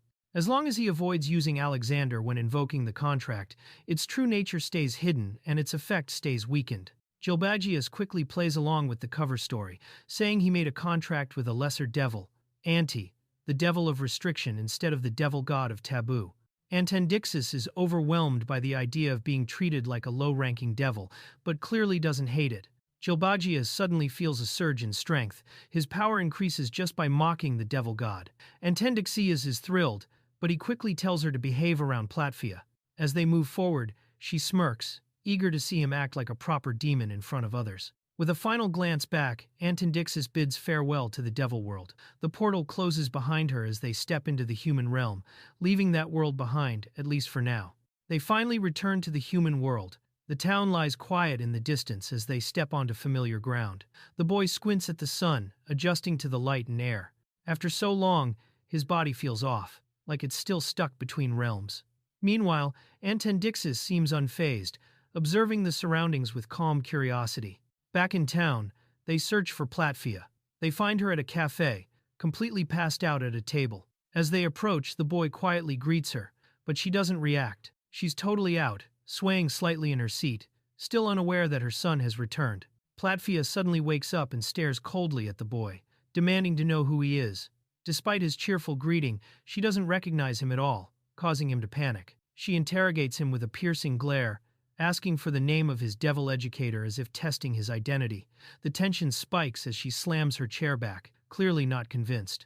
Platfia bombards him with rapid-fire personal questions only someone close would know. As he answers each one correctly, clearly overwhelmed, she begins to notice something odd in his appearance. Then, in a sudden emotional shift, realization hits her. With teary eyes and a trembling voice, she calls out his name, finally recognizing him. Gilbagius blurts out the reason for his change, an insane growth spurt. Platfia, overwhelmed with emotion, rushes in to hug him. While she cries in relief, Antendixis casually claims it's still within expectations, brushing off the dramatic difference like it's nothing. While Gilbagius only spent a few days in the devil world, half a year had passed in the real world. Platfia was calm at first, thinking it was normal, but grew more anxious as time went on. Word spread, and other mothers began visiting her out of curiosity or mockery, thinking her son had disappeared for good. Despite the gossip and jokes, she endured it all while waiting. Platvia couldn't handle the weight. She stopped eating, couldn't sleep, and had no place in the Demon King's castle anymore. As the days stretched into months, she broke down completely, stuck in a cycle of anxiety and hopelessness. Half a year passed like that, just waiting, praying, and whispering her son's name over and over. Gilbagius sits nervously across from his mother, introducing Ante the devil he formed a contract with. Platvia's cold stare fills the room, while Ante, unbothered, leans in like it's all a game. The tense air makes it feel like a rebellious son brought home a dangerous girlfriend. Platvia analyzes Ante and quickly understands her high status. She notes that Gilbagia's magic has grown stronger, confirming the contract's power. While Gilbagius avoids revealing details due to restrictions, Platvia deduces it was a binding-type magic and praises her son for achieving such a feat on his first trip to the Devil World. Gilbagius calmly reveals that due to the contract with Ante, he might never return to the Devil World again. This shocks Platvia, who instantly realizes how serious the situation is. She lashes out at Ante, demanding answers and accusing her of ruining her son's future. Platvia furiously explains that Gilbagius is now locked out of forming any new contracts with other devils, and is limited to using only Ante's authority magic. She sees this as a crippling setback, but Ante calmly counters, saying mortals aren't meant to juggle multiple authorities anyway. Her blunt reasoning only frustrates Platvia more, who calls her approach pathetic, while Ante just smirks, unfazed. Platvia gets furious after hearing Ante call someone pathetic, saying that word is the ultimate trigger for the demon race. According to her, only those who've truly proven themselves true powerhouses have the right to use it. Ante just smirks, unfazed, and asks if Platvia wants to test her. Platvia charges in full force, launching a spinning attack with her spear. But before she can reach Ante, a calm voice echoes, "Spearmanship is prohibited." Chains suddenly bind her mid-move, and another devil effortlessly halts the fight, silencing the tension with just one word, halt. Chains tighten around Platvia, locking her in place as the command, "Resistance is prohibited," echoes through the room. She's forced to yield, groaning in pain. Meanwhile, the other devil watches with a smug smile, unimpressed, asking mockingly if that's really all Platvia had to offer. With a sharp glare and a defiant growl, Platvia shatters the chains, restraining her. In an instant, she lunges forward and lands a brutal kick square in the enemy's face, sending shockwaves through the room. Gilbagius watches in shock as the situation spirals out of control. After taking a hit, the devil rises calmly and acknowledges Platvia's strength. Her words carry weight not as a compliment, but as recognition from someone who understands the power she's up against. Meanwhile, Gilbagius realizes something deeper. The restriction placed wasn't about breaking taboos, but enforcing prohibitions, powerful, binding magic, meant to limit even devils of high rank. With a confident smile, the devil declares her promise she'll raise Gilbagius into a splendid demon king. Her tone leaves no room for doubt, and the sheer weight of her words stuns the one listening. What was once a chaotic scene has now turned into a binding pact, sealed with ambition. Gilbagius smiles, brushing off the compliment about securing a great devil. As his allies urge him to return to the Demon King castle, they emphasize how much time has passed, 6 months of total silence. The urgency in their movements makes it clear there's no time to waste. As Gilbagius processes the urgency, he's hit with another shock. He was so long out of contact that he was nearly declared dead. A framed RIP photo of him even exists, showing just how seriously everyone took his disappearance. His confused reaction says it all. He had no idea things had gotten that extreme. Chapter 9 kicks off with urgency. Gilbagius is warned once again that he's on the verge of being officially declared dead. There's no time left to rest. With the situation becoming more complicated, the longer he's absent, he takes off on a fast mount, heading straight back to the Demon King castle. Time is running out. While Ante sleeps peacefully in Gilbagius's arms, he reflects on why she needed rest. But as they ride toward the Demon King castle, she suddenly wakes up and asks if his goal is still the same. Gilbagius confirms it and makes things clear his contract with her isn't about becoming a demon king. His goal is to defeat one. Gilbagius thinks back on his promise and what it truly means. Seeking revenge, planning to defeat the demon king, and turning against his own blood, he knows the weight of it all. Whether it makes him a demon king in name or in nature doesn't matter to him. Once the demon kingdom falls, he doesn't care what becomes of himself. As they approach the castle, one of the attendants rushes off to report Gilbagius's return. Meanwhile, he's warned not to show himself when the others are around, especially the devils. If they recognize him as a devil god, everything could spiral. Still, he stays calm, knowing that only other devil gods know his true face. Gilbagius brushes off the concern with a laugh, confident that barely anyone knows his true face. But that calm is short-lived. Sophia bursts into the room, eyes wide with surprise and relief, calling out his name the moment she sees him. Sophia immediately scolds Gilbagius for forgetting her, especially after he finally started making progress with his studies. She stares at him, noting how much he's grown, then bombards him with questions about his journey, devil contract, and the delay in his return. Gilbagius casually introduces her to Ante as his head of education, while Sophia, clearly excited, prepares to greet her. A sudden presence interrupts the moment, shocking everyone. A divine-looking girl descends, and one of the onlookers collapses from shock. Gilbagius and the others are stunned. Sophia recognizes her immediately and shouts her name in disbelief. Antendis, the devil god of taboo.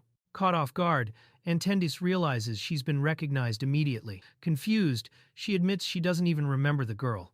But Sophia clearly does. She had once snuck into Antendis's residence out of curiosity when she was newly born, still unfamiliar with fear, and ended up scarred by the encounter. Sophia gets excited, recognizing Antendis as the devil who scared her in the past. Antendis recalls the tiny devil who once intruded into her home, causing trouble by doodling on the walls and messing with her books. In response, Antendis taught her fear and kicked her out. Now, surprised to see how much Sophia has grown, she finds the moment nostalgic. Antendis asks if they should kill Sophia, but Alexander immediately realizes the risk of revealing his contract with the devil god of taboo. He understands that harming her would be disastrous, so the answer is clearly no. He decides they won't kill her. He explains that Sophia is his head of education, and if they kill his mother's contracted subordinate, everything will spiral out of control once they return. He still has too much to learn, and can't afford to lose Sophia now. Antendis understands his reasoning and backs down, accepting the decision. He asks Sophia to keep his real identity and absolute power a secret. Sophia hesitates and admits she can't promise that, since the contract forbids her from hiding anything that could harm her master. She understands why revealing the contract with the devil god would be dangerous, as it could alarm other princes and trigger a succession conflict. Her refusal isn't personal, but a limit imposed by the contract itself. He explains that the real danger isn't the devil god's identity, but the contents of the contract itself. The contract is powerful enough to summon even the devil god into the present world, which makes it inherently risky. If the details were exposed, it could seriously harm his mother's position. Realizing this, he understands that Sophia has already grasped too much just from small hints, confirming how sensitive the contract truly is. He realizes that, as expected, Sophia can't simply be left as she is, and considers erasing her memories. However, every option he thinks of leads to a bad outcome, leaving him stuck. With no clean solution, he decides the only choice left is to explain the contract to Sophia, even if it's dangerous. He thinks that, as expected, Sophia should have her memories erased to avoid trouble. However, every option he considers ends in disaster, and he can't find a safe way out. With no other choice left, he decides to tell Sophia about the contract, even though it could cause serious consequences. She explains that the taboo is serious, even for a devil god, and makes sure Sophia understands the risk. Sophia admits she doesn't like the devil world, and has no interest in staying trapped there. She wants knowledge, power, and above all, to survive. Faced with that choice, she makes it clear she doesn't want to die there. Sophia asks if the story has anything to do with that demon woman. After a brief pause, she denies it. Kneeling on the ground, she's told firmly to remember who her master is from now on. Bleeding and shaken, she's dismissed with a warning, being told to behave and move on. After the tension settles, Gilbagius decides they are done with greetings and should move on according to plan. Ante is confused by the sudden shift, while Sophia panics and tries to stop them, clearly shaken.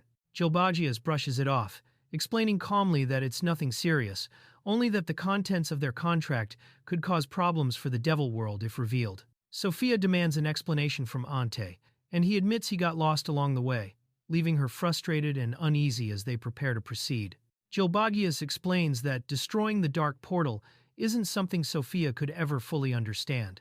Even without knowing the details, her actions still violated a major taboo, leaving no loophole to escape the consequences. By acting out of desperation, Sophia abandoned the proper rules of the devil world and twisted the contract itself. For a devil who seeks truth and balance, prioritizing personal interest above all else is a grave taboo, worse than death, and the weight of that mistake is now crushing her. After learning the truth, Sophia breaks down in tears, realizing how far she still is from her goal of raising her rank. Gilbagius watches her in silence, understanding her ambition, but also knowing the path ahead remains out of reach for now. As they move on, he admits to himself that what was supposed to be a simple reunion has turned into a far more troublesome encounter than expected. A sudden disturbance fills the room as a powerful figure appears through a magic portal, calling out to Gilbagius and Sophia. Both are caught off guard, sensing something dangerous approaching. Without hesitation, the demon god orders them to prepare, declaring that the moment has come to grant new magic to Gilbagius. The group is stunned after seeing someone receive magic. Reju Platifa explains that rumors spread before their return, claiming she had gone insane. This was due to her mistakenly identifying someone as her grown-up son, a result of her long, desperate wait for him. Accusations spread that she had gone mad and brought in a fake to replace her son. To silence the rumors, she demands proof of his bloodline. Her clan, Reju, and the king's Olgi clan both possess distinct inherited magic that can verify lineage. Reju orders him to learn the bloodline magic to prove his identity. Though overwhelmed, he accepts. Sophia is assigned to teach him, and Reju sees the potential in combining both clans' inherited magics as powerful assets. As whispers echo in the background, Reju activates a sound barrier to keep their conversation private. She explains that the Reju clan is known for medical expertise and holds the duty of healing demons in the kingdom. The magic being passed on to him is healing magic news that completely shocks him. Healing magic is a rare power limited to those with light attribute magic, like elves and priests. It's believed impossible for someone from the Dark Clan to use it. Despite this, Reju begins the ritual, and the boy calls out to her in shock as the magic starts to flow. Reju initiates the transfer of the Reju clan's bloodline magic earlier than she intended. As she activates the spell Metaphase, she asks him to accept the power, unleashing a surge of dark energy toward him. After receiving the magic, he looks at his hand in shock. A realization hits him something about the power or his origin has just become clear. Reju reveals the truth about the magic. It's not healing, it's a powerful curse called Metaphase. It transfers injuries and illnesses to others. This curse only works on beings that are weaker, magically connected, or under control. She explains that no one from the Reju clan could help when the first demon king Raugias fell to a human hero, implying the curse's limitations in battle. Gilbagius reflects on the past, thinking that if the king had used Metaphase, a major tragedy could have been avoided. But because the king's magic was too strong, the curse backfired. Had it worked, he might have become the most powerful demon king by sending all damage to his enemies. Realizing this, Gilbagius is stunned by the spell's potential. Reju then hints there's still more he needs to know. Gilbagius learns the conditions for using Metaphase. The target must accept the curse, be weaker, or under control. If they're equal in strength, the curse fails unless a workaround is used. He's eager to try it, but is reminded the injury must first be transferred to him before he can pass it on. Reju reminds Gilbagius of their magical bond as mother and son, stating she was the one who inflicted his wound. She tells him to focus on that connection to activate Metaphase. Channeling that link, Gilbagius triggers the spell. Gilbagius reflects on the origins of Metaphase. It began as an act of love. A mother from the Reju clan tried to take her son's pain onto herself. The spell was born from compassion, but over time, it turned into something twisted and dangerous. What began as a mother's act of love transferring her child's pain evolved into a transposition curse refined for combat. Now seen as a powerful battle tool, it's passed down only through deep familial bonds. Reju notes the irony. The curse can only be inherited by her beloved child, even if it means hurting them to make it work. Reju congratulates Gilbagius on becoming a fledgling magician, though he still needs to master Metaphase. She tells him to learn how to manage subordinates and announces he'll receive a new maid as a reward. She'll arrive the next night, and how he treats her is entirely up to him. Reju then departs to tend to other matters. Reju informs Gilbagius that in 2 days he'll receive another unique magic from the Olgi clan. She tells him to rest after the eventful day. He agrees, though he internally reflects on how non-stop everything has been, from dealing with Sophia to learning magic and even riding a dragon back to the castle. Completely drained, Gilbagius heads straight to bed, ignoring the energetic protests of the girl who still wants to explore the Demon King's castle. He shuts her down, declaring he's too tired to care about anything else and just wants to sleep in peace. A report reaches a group of nobles. The last demon prince, thought to be dead, has returned from the devil world. Rumors spread that Queen Consort Platifa, stricken by grief, may have taken in a replacement for her deceased son. News spreads within the castle that Gilbagius successfully learned the Reiju clan's bloodline magic and is now undergoing the Olgi clan's ritual. Meanwhile, Rubifia, the second prince, shows no interest in the report, brushing it off as unimportant while casually snacking. Rubifia casually dismisses the situation, saying it doesn't matter whether the boy is the real prince or a fake calling him just a virgin with nothing worth discussing. Meanwhile, Gilbagius remains completely asleep, unaware of the commentary. Gilbagius slowly wakes up after hearing his name. Still drowsy, he senses something heavy and soft on top of him. Confused and half asleep, he wonders what's happening as he realizes someone is lying on him, panting. Gilbagius wakes up to find a massive, panting beast looming over him and greets it in a daze. The moment he realizes what's happening, he screams in terror, causing someone nearby to burst in, shocked by the commotion. The beast girl introduces herself as Garnia, a white tiger beastman, and the new maid assigned to Gilbagius. Still embarrassed from earlier, he's reminded that this was a gift for learning the bloodline magic. Another person teases him for screaming like a girl during the surprise. Garnia earnestly pledges her life in service to Gilbagius. She explains that the White Tiger clan has long been loyal to the Reiju family, who once protected them from human persecution.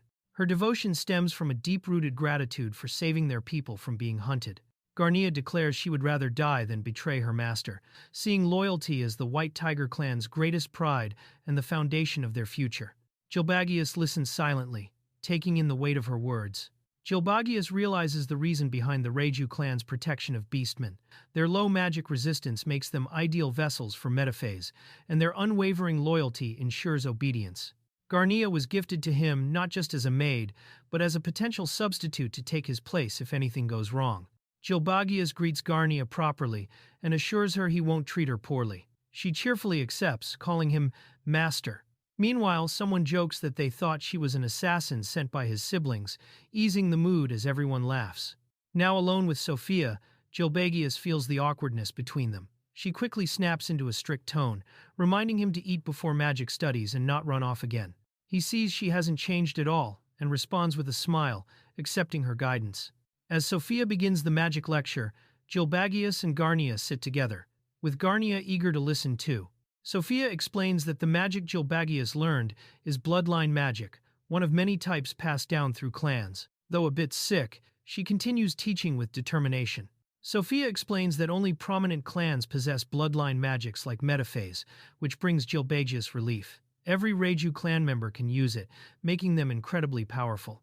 However, their failure to heal the first Demon King once put them in a tough spot, despite being one of the most influential clans in the kingdom. Sophia explains that Platifa's marriage delays fueled her obsession with making her son the next Demon King. Gilbagius realizes her desperation. Now that he understands the Reiju clan's magic, he asks about the other bloodline magic, this one from the king's Olgi clan. Sophia explains that the Olgi clan's bloodline magic is called Introduction. It boosts the user's power if they formally introduce themselves before battle. Gilbagius recalls fighting someone who did exactly that, unknowingly triggering the spell, and realizes too late how effective it was. Gilbagius laughs to himself after recalling something amusing. The next day, he arrives at the army training ground, unsure why Platifa isn't there yet. As he observes the chaotic scene, loud laughter erupts nearby.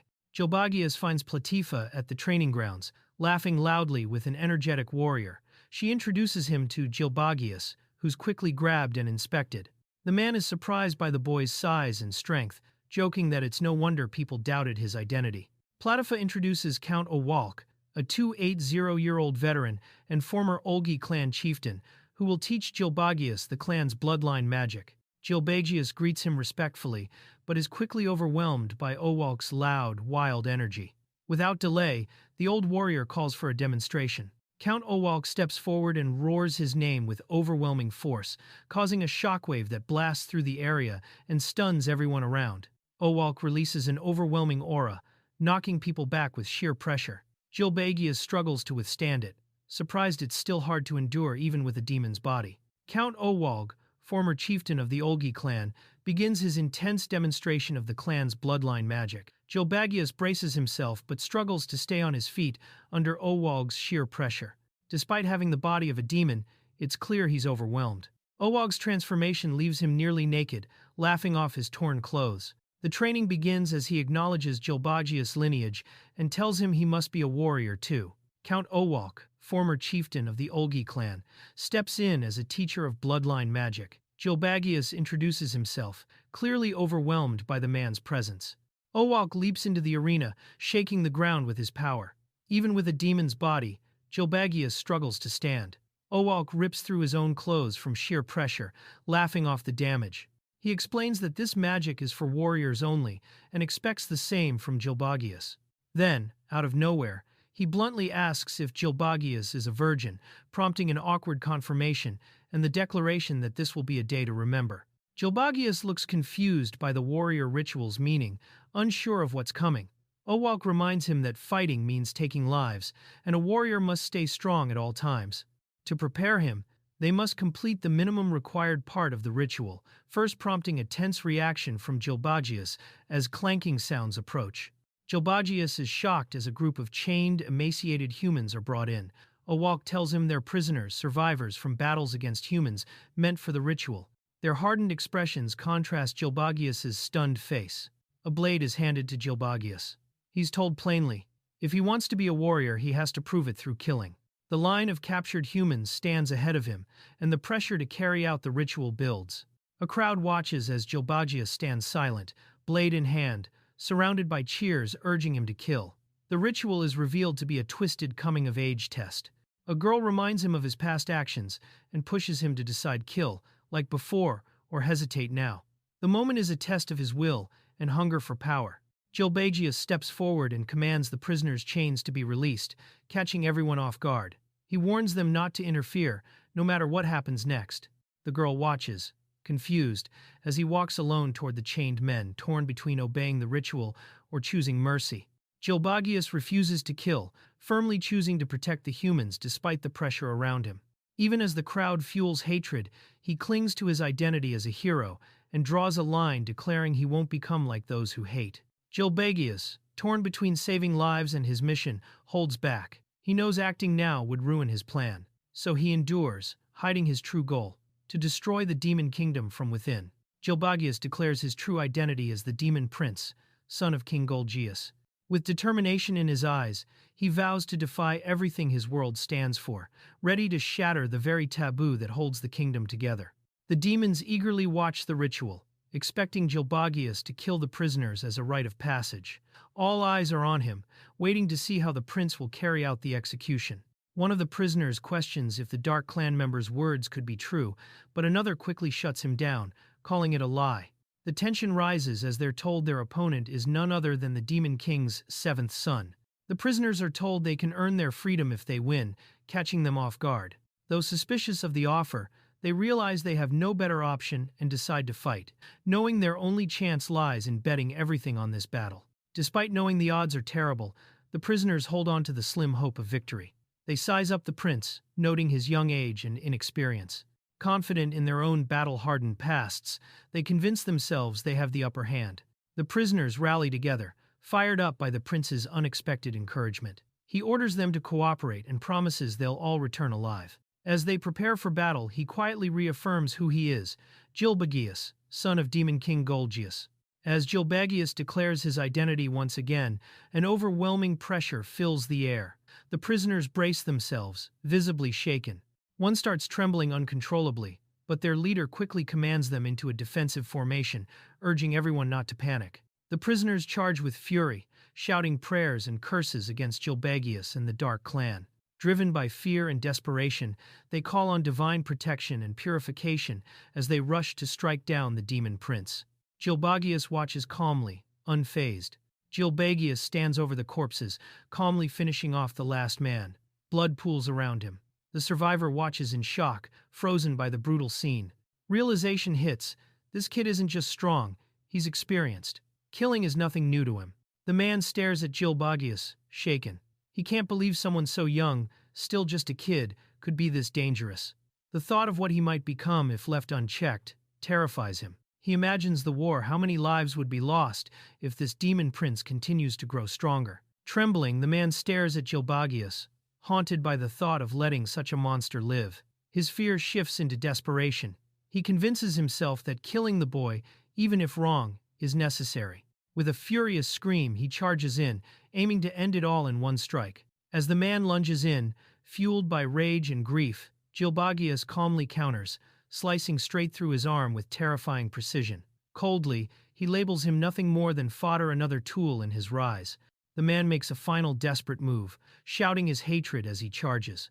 Gilbagius meets him mid-air with a clean, lethal strike to the chest, silent, focused, and merciless. Gilbagius stands still, eyes shadowed and dripping with silent tears, holding up the bloody dagger. Behind him, the enemy lies motionless. The demon spectators cheer wildly, proud and excited, while the chief watches in quiet satisfaction. After the battle, Gilbagius collapses onto his bed, finally able to breathe. But just as he starts to relax, something in the sky catches his attention. His expression shifts from calm to alert. Gilbagius sits on the bed next to a silent girl, confused by the situation. Meanwhile, a different demon girl lying nearby smirks and teases him, clearly amused by his reaction. Gilbagius realizes he's inside an illusion created by the girl. She casually explains that no one else can see it, and nothing physical is actually happening. When he questions if she's a succubus, she dodges the label, but admits the effect is similar. He stays quiet, trying to process it all. The demon girl playfully invites Gilbagius to vent all his frustrations, calling herself generous. She suddenly gets affectionate, telling him to come closer, but he finds the shift suspicious.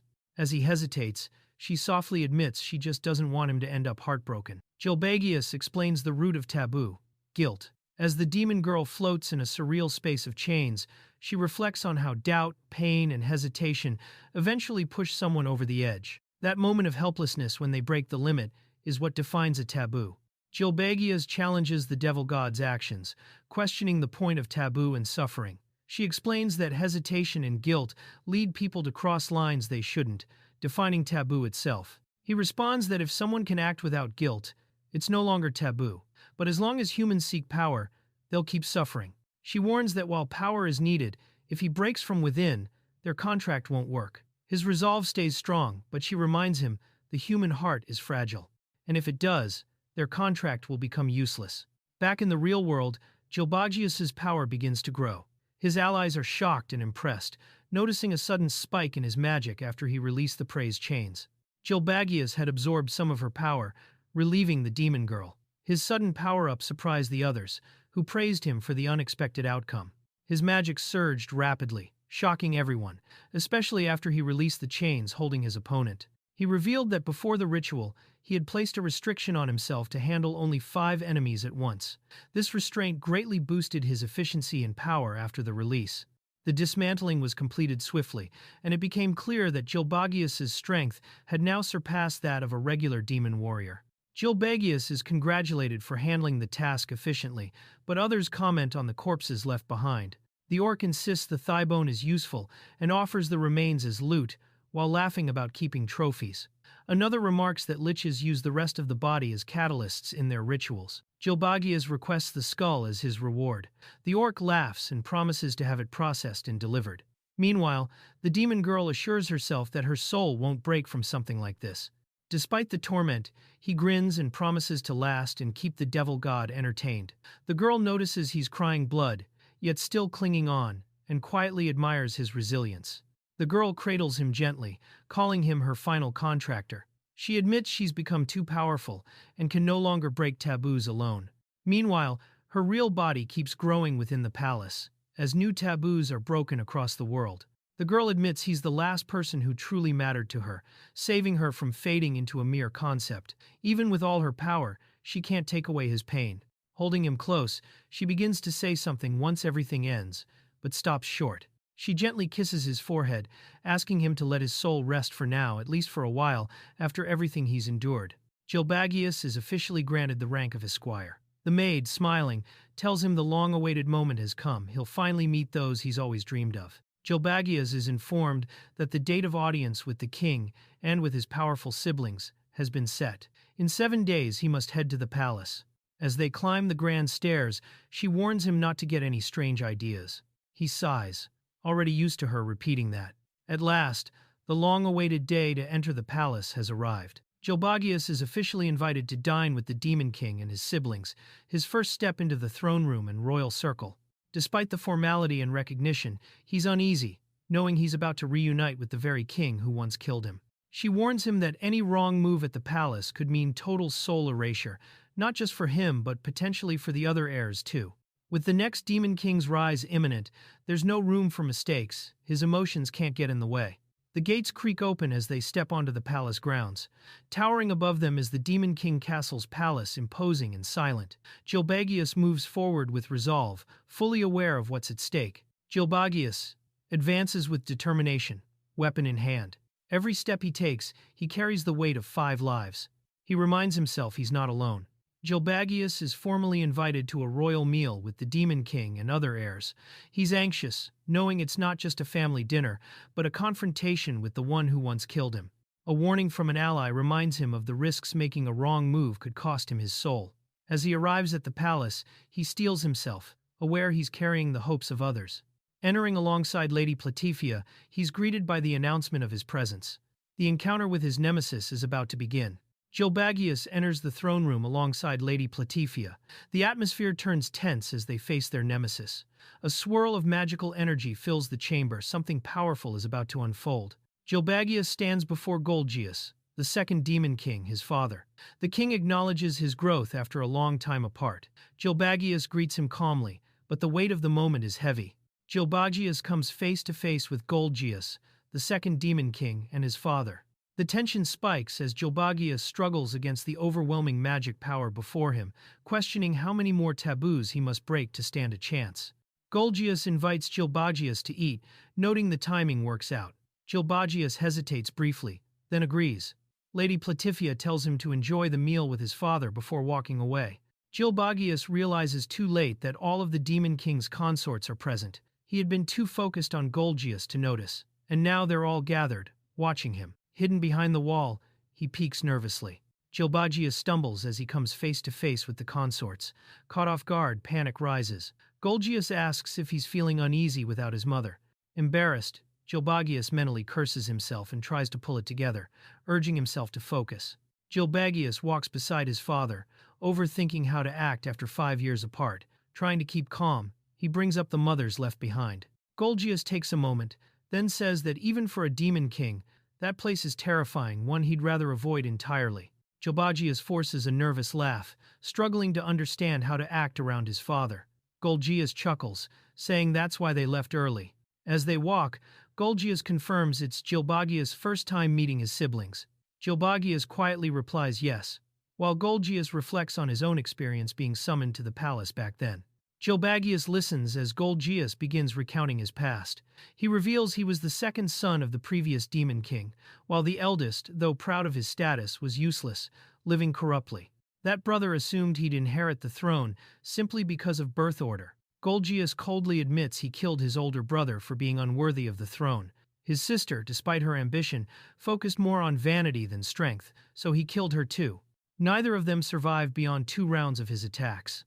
Gilbagius listens in silent shock. Golgius tells Gilbagius that only power decides the Demon King's successor.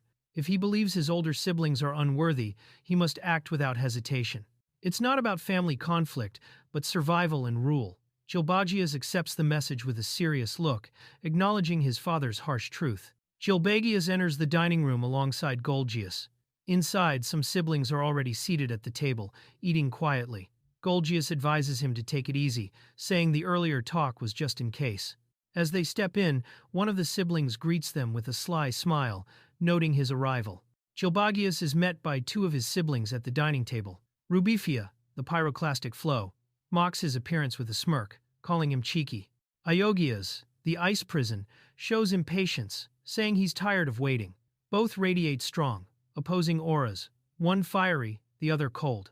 Spinezia, the fifth demon prince, impatiently munches away, demanding food with no care for manners fitting for someone titled the Glutton. Diagius, the third demon prince, lounges lazily and makes an inappropriate comment toward Gilbagius, reinforcing his nickname as the lovesick or the sex maniac. Topazia, the sixth demon prince, is completely knocked out in her chair, living up to her title, the sleeping princess. Gilbagius suddenly realizes only 5 siblings are present. He points out one is missing just as he pretends to cover for it, claiming he was out of his seat. Gilbagius yells out in panic for his mother. Meanwhile, a burning figure issues a warning to fleeing enemies, demanding they deliver a message to their master. The figure declares they'll be waiting and ready to fight any time, standing firm as flames surround them and the enemy retreats in fear. Emergius, the fourth demon prince, finally appears.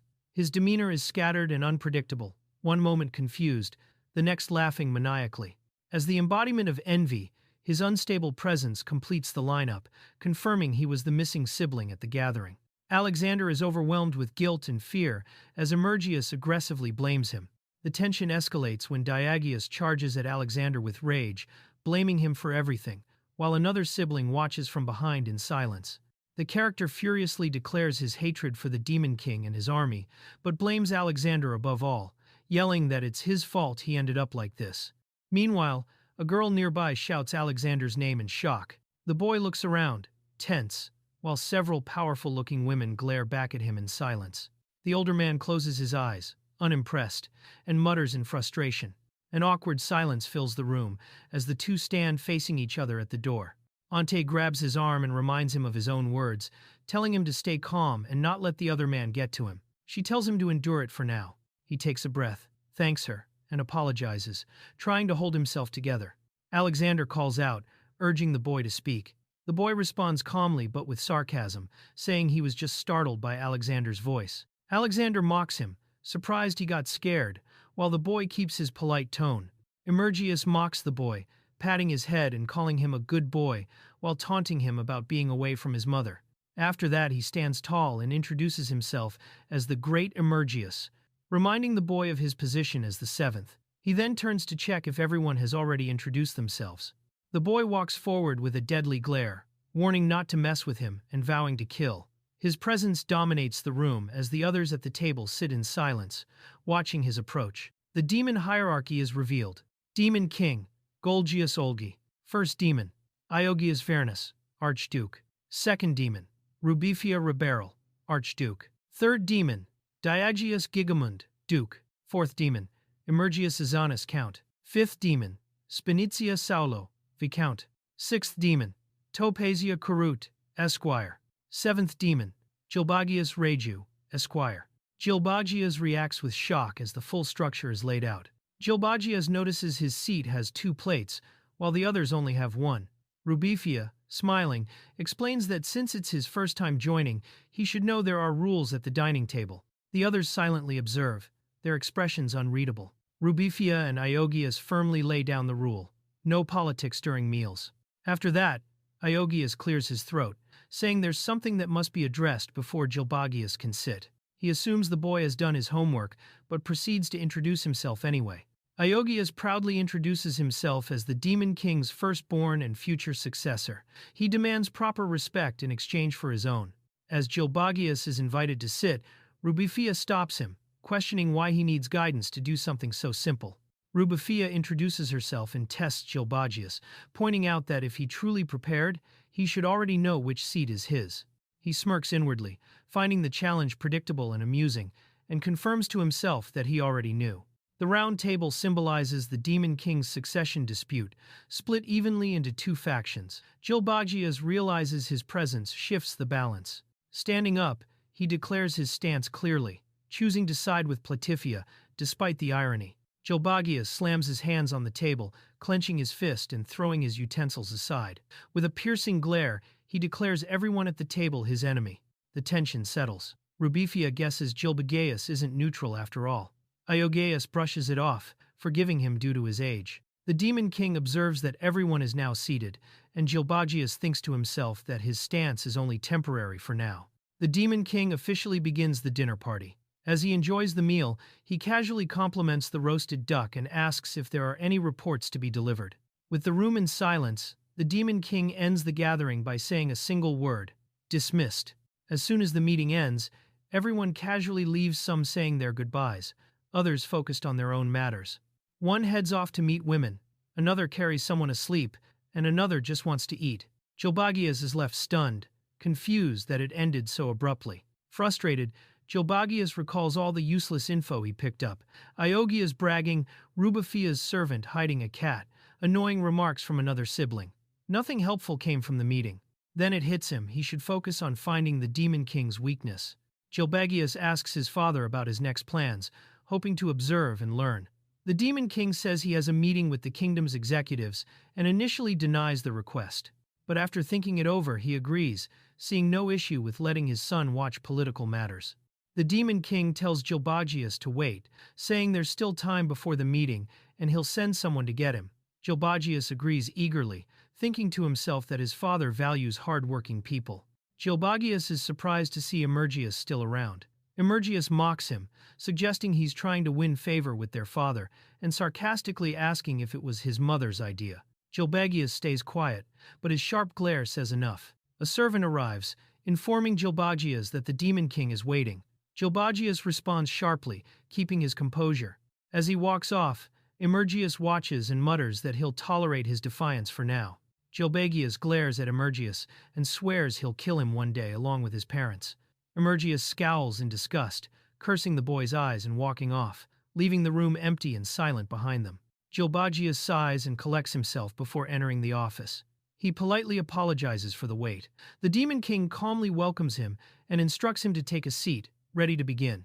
The Demon King tells Gilbagius to stay close and watch how he handles things. Gilbagius agrees, though he feels the tension rising. When he tries to speak out of turn, the Demon King cuts him off sharply and reminds him to wait, asserting his authority before continuing. The room erupts into chaos as a flood of panicked officials rush in, shouting over each other to deliver urgent reports. They speak of front lines, clashing factions, and critical documents, overwhelming the entrance. Gilbagius watches the madness unfold, struggling to understand the sudden surge of disorder. 2 hours later, the room is a mess. The Demon King calmly drinks tea and asks Gilbagius how it was. Gilbagius sarcastically says he enjoyed the chaos specifically, watching his father suffer through it. Internally, though, he acknowledges it was a valuable experience. Gilbagius questions if his father is being overworked, noting how unorganized the system seems compared to human nations. He points out the immaturity of their administration and judiciary. The Demon King explains with a sigh that most officials are from other races, and very few are actually demons, exposing the corruption and imbalance in their government. Gilbagius reflects on the Demon Kingdom's flaws, pointing out how it can't rely on others forever and must evolve. The Demon King agrees, explaining that while demons value strength, prosperity also requires handling bureaucracy and embracing activities often seen as weak. Though hesitant, he admits he's been considering change. The Demon King opens up about the reality of his rule. Since inheriting the position, he's had to deal with widespread corruption and cover-ups. He's replaced countless demon officials due to their incompetence or dishonesty, finding that even members of so-called inferior races perform their duties more seriously. Gilbagius listens, processing the deep flaws in the kingdom's system. The Demon King admits the situation is grim. Even the newer generations haven't improved much. Gilbagius agrees it's a real issue, but keeps his thoughts to himself. Though he doesn't claim to be a genius, he's confident he can take action and already has a plan forming in his head. The Demon King finds Gilbagius unusual, amused by his sharp thinking in a world ruled by brute force. He praises his enthusiasm, admitting that Iogeus or Rubafia would have lost interest quickly. As a reward, he prepares to hand Gilbagius something valuable. The Demon King hands Gilbagius a notebook, a gift originally from the Night Elves that he never used. He suggests it may help with his studies. Gilbagius inspects it, curious, while the king explains its origin, tracing back to a time before Gilbagius was born, during a violent assault on the Demon King's castle by an alliance that even brought white dragons. The Demon King reveals that during the past assault on the castle, a forest elf saintess was captured alive while the rest were killed. Gilbagius is shocked as he learns the notebook he received was made from the skin of that very elf. Gilbagius accepts the gift and promises to treasure it. The Demon King then adds that more notebooks can be made if desired, since the elf is still alive and held captive for her ability to produce high-quality skin. Gilbagius is shocked to learn that the elf is still alive and urgently demands more information from his father. Just then, a young girl unexpectedly enters the room, catching his attention. Sophia brings a message from Madame and informs Gilbagius about the urgent situation with injured soldiers needing treatment for holy attribute wounds. He suddenly connects this to something in his thoughts but brushes it off when questioned. Gilbagius asks Sophia for records on the Demon Prince's battle history, wanting to study them. She warns it's a massive collection but agrees to bring them, telling him to wait in his room. He's determined, even if it means reviewing everything. Sophia delivers a huge stack of documents to Gilbagius' room. After closing the door, he sits down, relieved. Though he had doubts earlier, he's satisfied with how things turned out. Gilbagius reflects on his earlier worries as he reads. Suddenly, a mysterious girl appears, evaluating the Demon King's strength. She comments on how powerful he is and admits it'll be hard to kill him. The girl assures Gilbagius that despite the Demon King's immense power, defeating him is possible. She warns, though, that doing so will involve breaking taboos and enduring great suffering, but ultimately, it can be done. Gilbagius accepts the harsh reality he'll need to kill the fourth demon prince to move forward. The encounter makes him realize how far behind he is, pushing him to commit to growing stronger, mastering combat and magic, and accepting the burden of accumulating taboos. Gilbagius suddenly recalls something upon seeing the notebook. Its cover is made from the skin of someone he knew.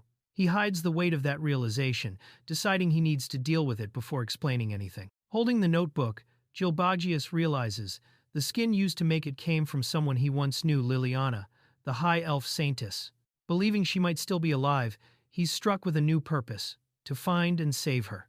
At a camp near the front lines of the elven forest, a commander calls for a break, urging the soldiers to rest and regain their strength. He finds a spot with a clear view and decides it's the right place to stop. The memory of what happened there remains unforgettable to him. While the hero is resting, a mysterious forest elf approaches him playfully, asking to see the holy magic of humans. Recognizing her kind and clearly annoyed, he mutters to himself that it's happening again.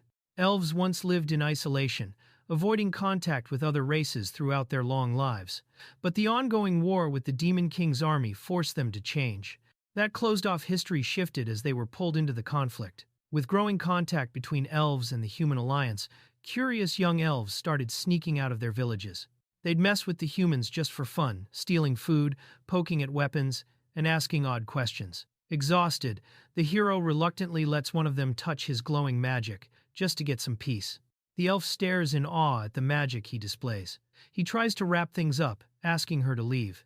But instead of leaving, she suddenly says something strange, calling herself his comrade and lifting her hood with determination. He's caught off guard, not understanding what she means. The elf begins a graceful, glowing dance, weaving magic through her movements. The man watches in shock and confusion, trying to process what she's doing. The air around her shimmers with magical energy, and ancient chants echo as her dance intensifies. The elf finishes her ritual with a gentle breath toward the man's face, releasing a magical force. He's stunned by the sudden effect, eyes wide as the surroundings glow. As petals swirl and power flows through him, he realizes this isn't ordinary magic. Something deeper is happening. The knight feels his strength surge back instantly, shocked by the rush of energy flowing through him. The elf calmly thanks him for showing his magic, smiling beneath her hood. He's left speechless as the sensation overwhelms him. Her magic was real, powerful, and alive. The elf reveals her identity, Liliana, a saintess sent by the Holy Tree Union. Her golden hair and eyes shine under the sun, her presence graceful and calm. The hero looks on, stunned by her sudden introduction. Liliana, smiling brightly, leans in and asks for his name. As he reaches out, the moment marks the beginning of their connection. It's the first time he met her. He gets a call about his grandfather's death and is told he's been chosen as the chief mourner. Surprised, he reflects on how he hadn't spoken to his father since a past fight. With no idea where his mother is after the divorce, he realizes he'll have to return home alone for the funeral. The girl explains that a saintess was killed and turned into notebooks by the Dark Clan. By chance, those ended up in the hands of someone who was reborn into the same clan. As she wonders if the saintess could still be alive, a demon named Vinya arrives at a door, ready to pick someone up. Vinyi to Vizanasti, a servant of the Demon King Castle, arrives with a formal tone. She reassures that she'll be taking care of the situation again and apologizes for the sudden task. The other demon welcomes her without issue, as she expresses it's an honor to guide Lord Gilbagius. Vinya mocks the fallen enemy, curious to witness the humiliating state of the High Elf. She invites him to take a good look, emphasizing how disgraced the once proud figure has become.